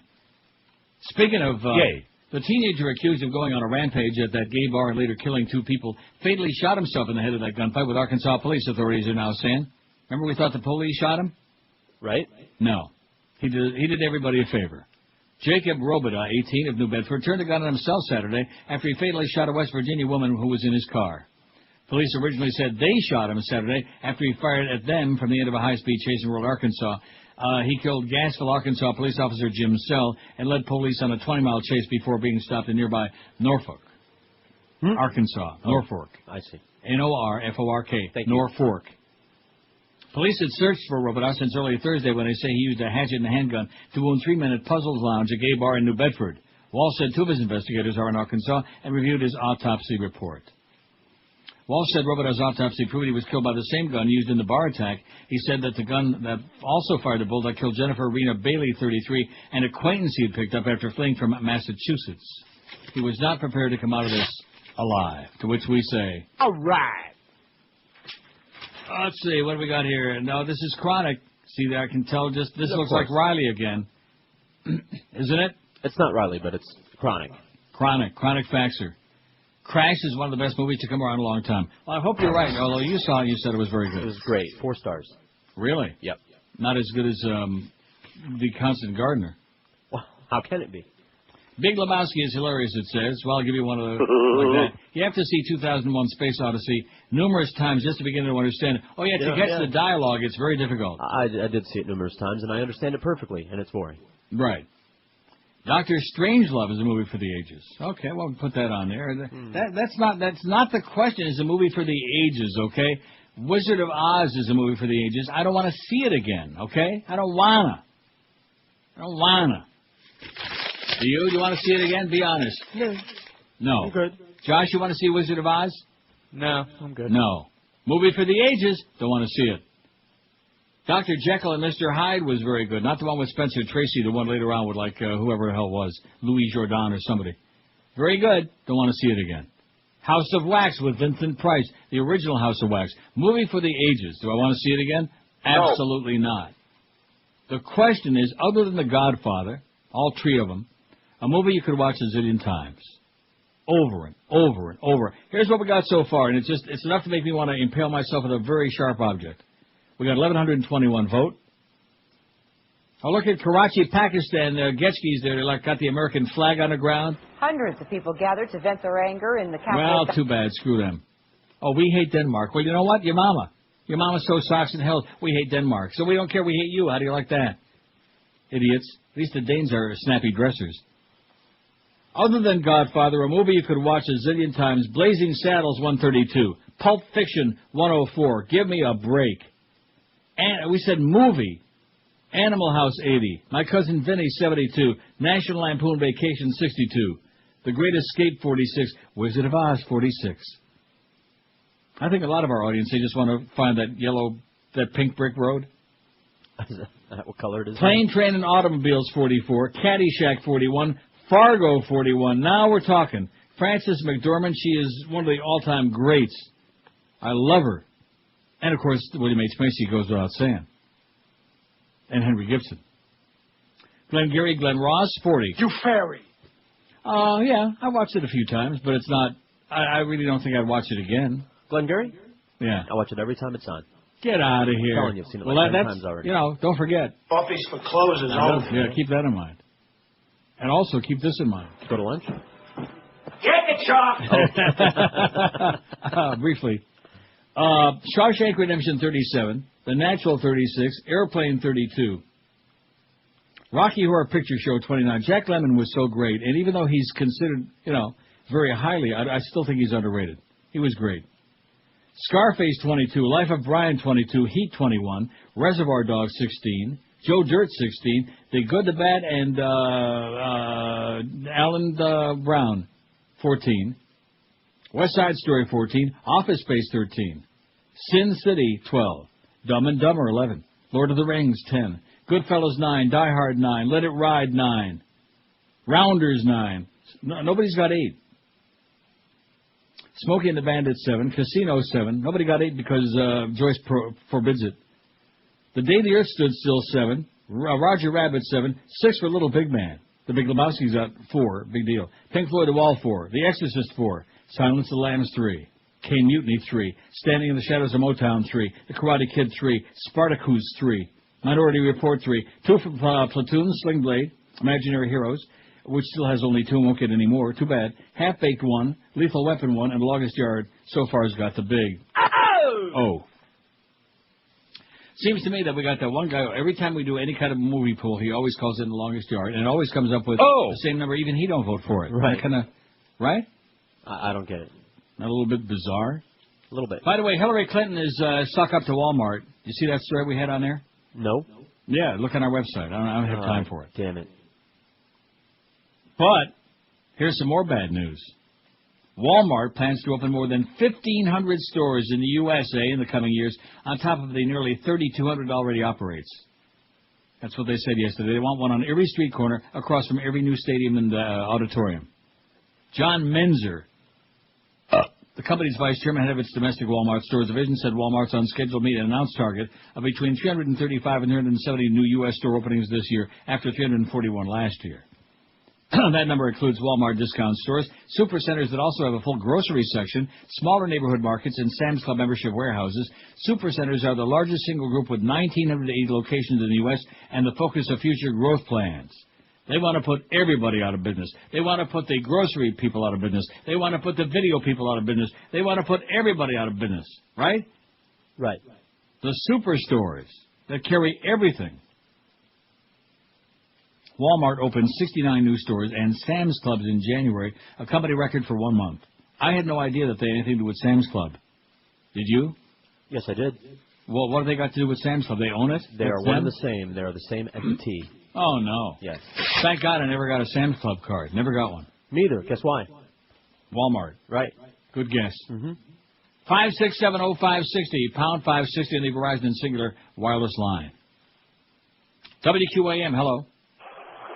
Hey, you should definitely have Passion of Christ on that. Jesus. Jesus? Yeah, how about Yoshki? Jesus Christ. WQAM, hello. Yes, hi. Neil. Yes, sir. Neil, I wanted to put something on the poll. Well, go right ahead. Slap it on there. What's that? I said slap it right on there. What do you got? Well, I haven't heard you mention it, but how about Ben-Hur? Ben-Hur. How about Ben-Him? Ben-Hur. Oh, brother. Yeah, I saw it about 100 years ago. Why do you want to see that? You like them guys dressed up like that? Who doesn't? Okay. Ben-Hur, get on it. He's lost. Yeah, Ben-Hur. No sense of humor. Kind of like those Arabs. Oh, there they are. So when you realize that in Islam, pigs are considered dirty and forbidden to eat, the point is that these imams tried to do through political manipulation what they couldn't achieve through the democratic exercise of their freedoms in Denmark, mainly sow the seeds of unrest. Well, good. They're doing a hell of a job.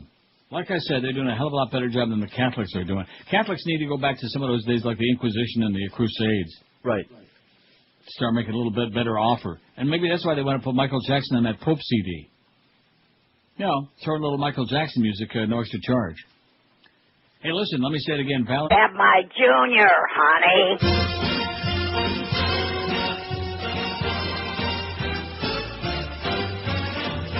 Brittany and Kevin, hey, look what they did.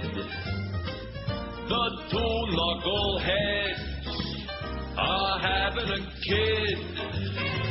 Feel bad for the baby once it is born, 'cause mom's a lush and dad likes porn. They're two of the dumbest celebs on the earth. But even stupid people are allowed to give birth. For breakfast they'll serve Lucky Charms and wine. Oh man, I feel bad for baby fed in line. Kevin's a has-been dancer that never was. On his face there's peach fuzz. Big slob, no job. Mom's a former pop star. So how will she cope? There's no doubt about it, she's a dope. They still watch The Simpsons and laugh like two loons. They still think it's funny to breathe helium out of balloons. Watching Full House reruns, drinking juice from a box. That's an average day for the loser and the fox.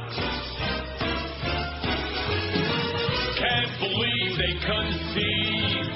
Oh, that poor little thing. Better hope it gets mom's genes and pray it can sing.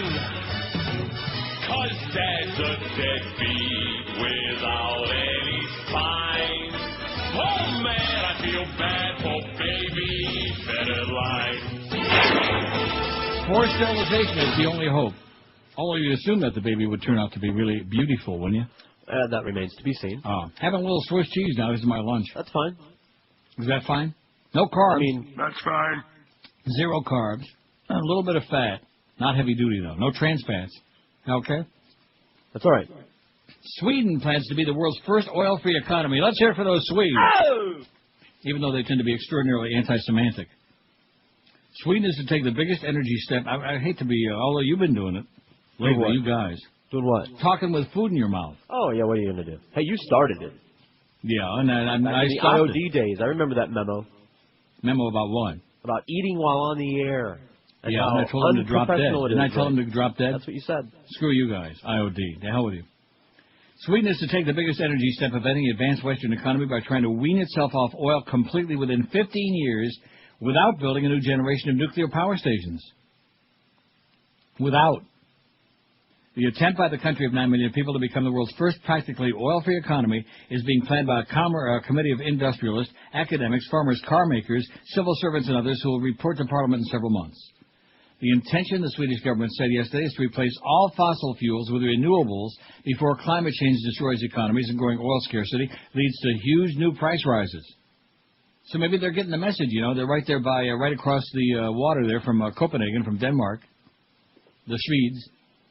Maybe they're getting the message, see? Maybe that's the real reason that the Muslims are invading. It's because the Scandinavian countries are saying, the hell with you guys and your stinking oil.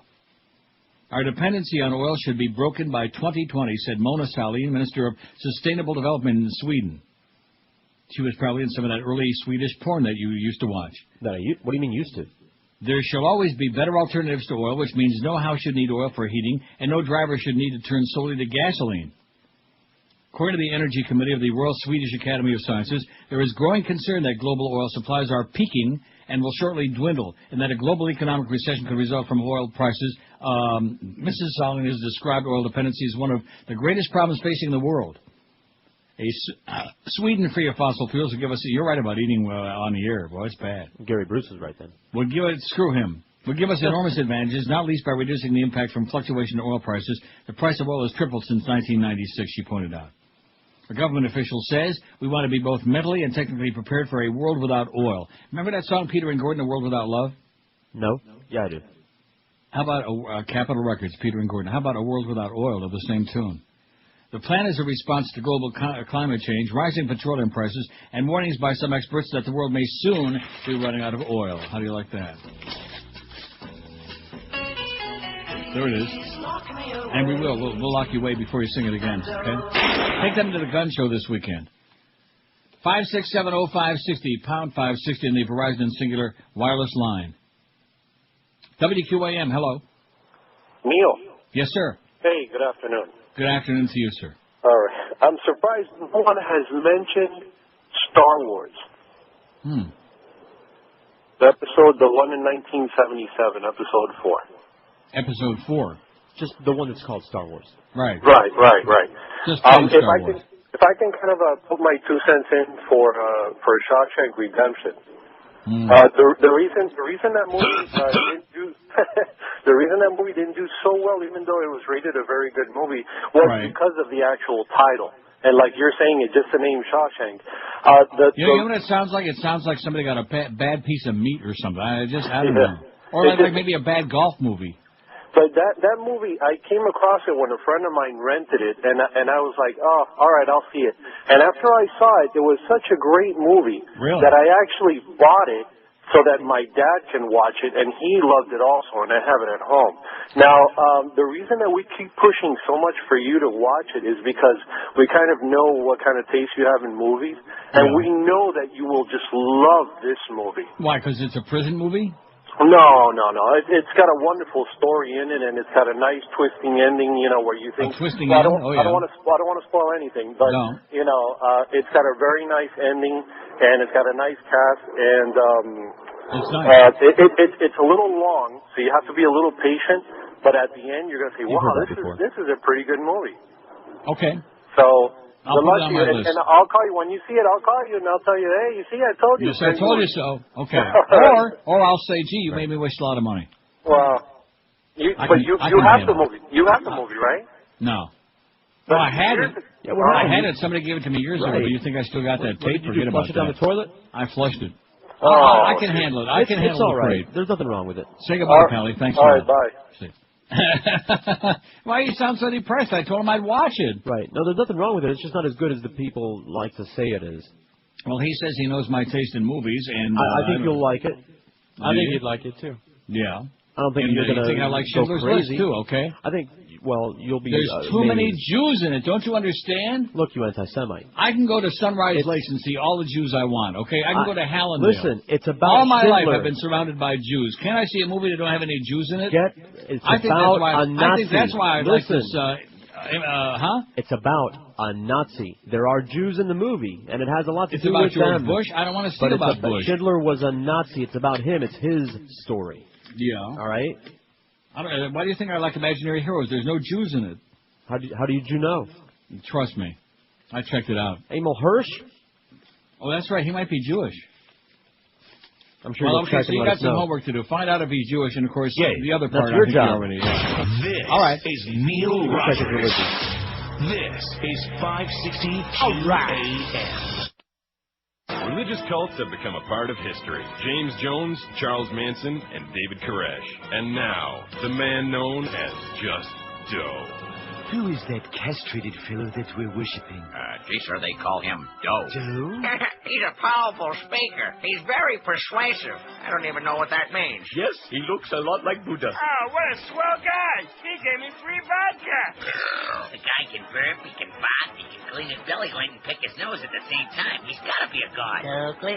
Ooh, this guy's got more followers than Jerry Garcia. Ladies and gentlemen, would you please welcome our fearless leader? Watch the leader. Watch my husband.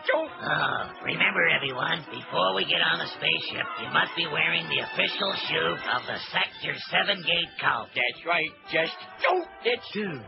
Doe. Yes, Doe. Oakley Doe. Doe. Oh, boy. Doe. Doe. Yo. You probably know.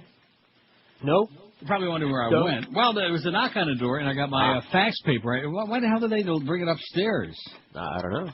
It'd be nice, I guess. Of course, it says right on here, leave at the with the concierge, and they didn't do it. That's okay, so now I got a whole bunch of fax paper. Want some?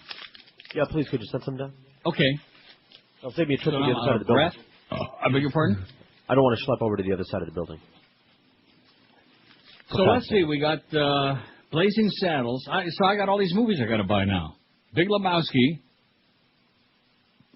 Shawshank Redemption, Schindler's List, Crash. Right. You're sending me, right? Right. You're crashing it?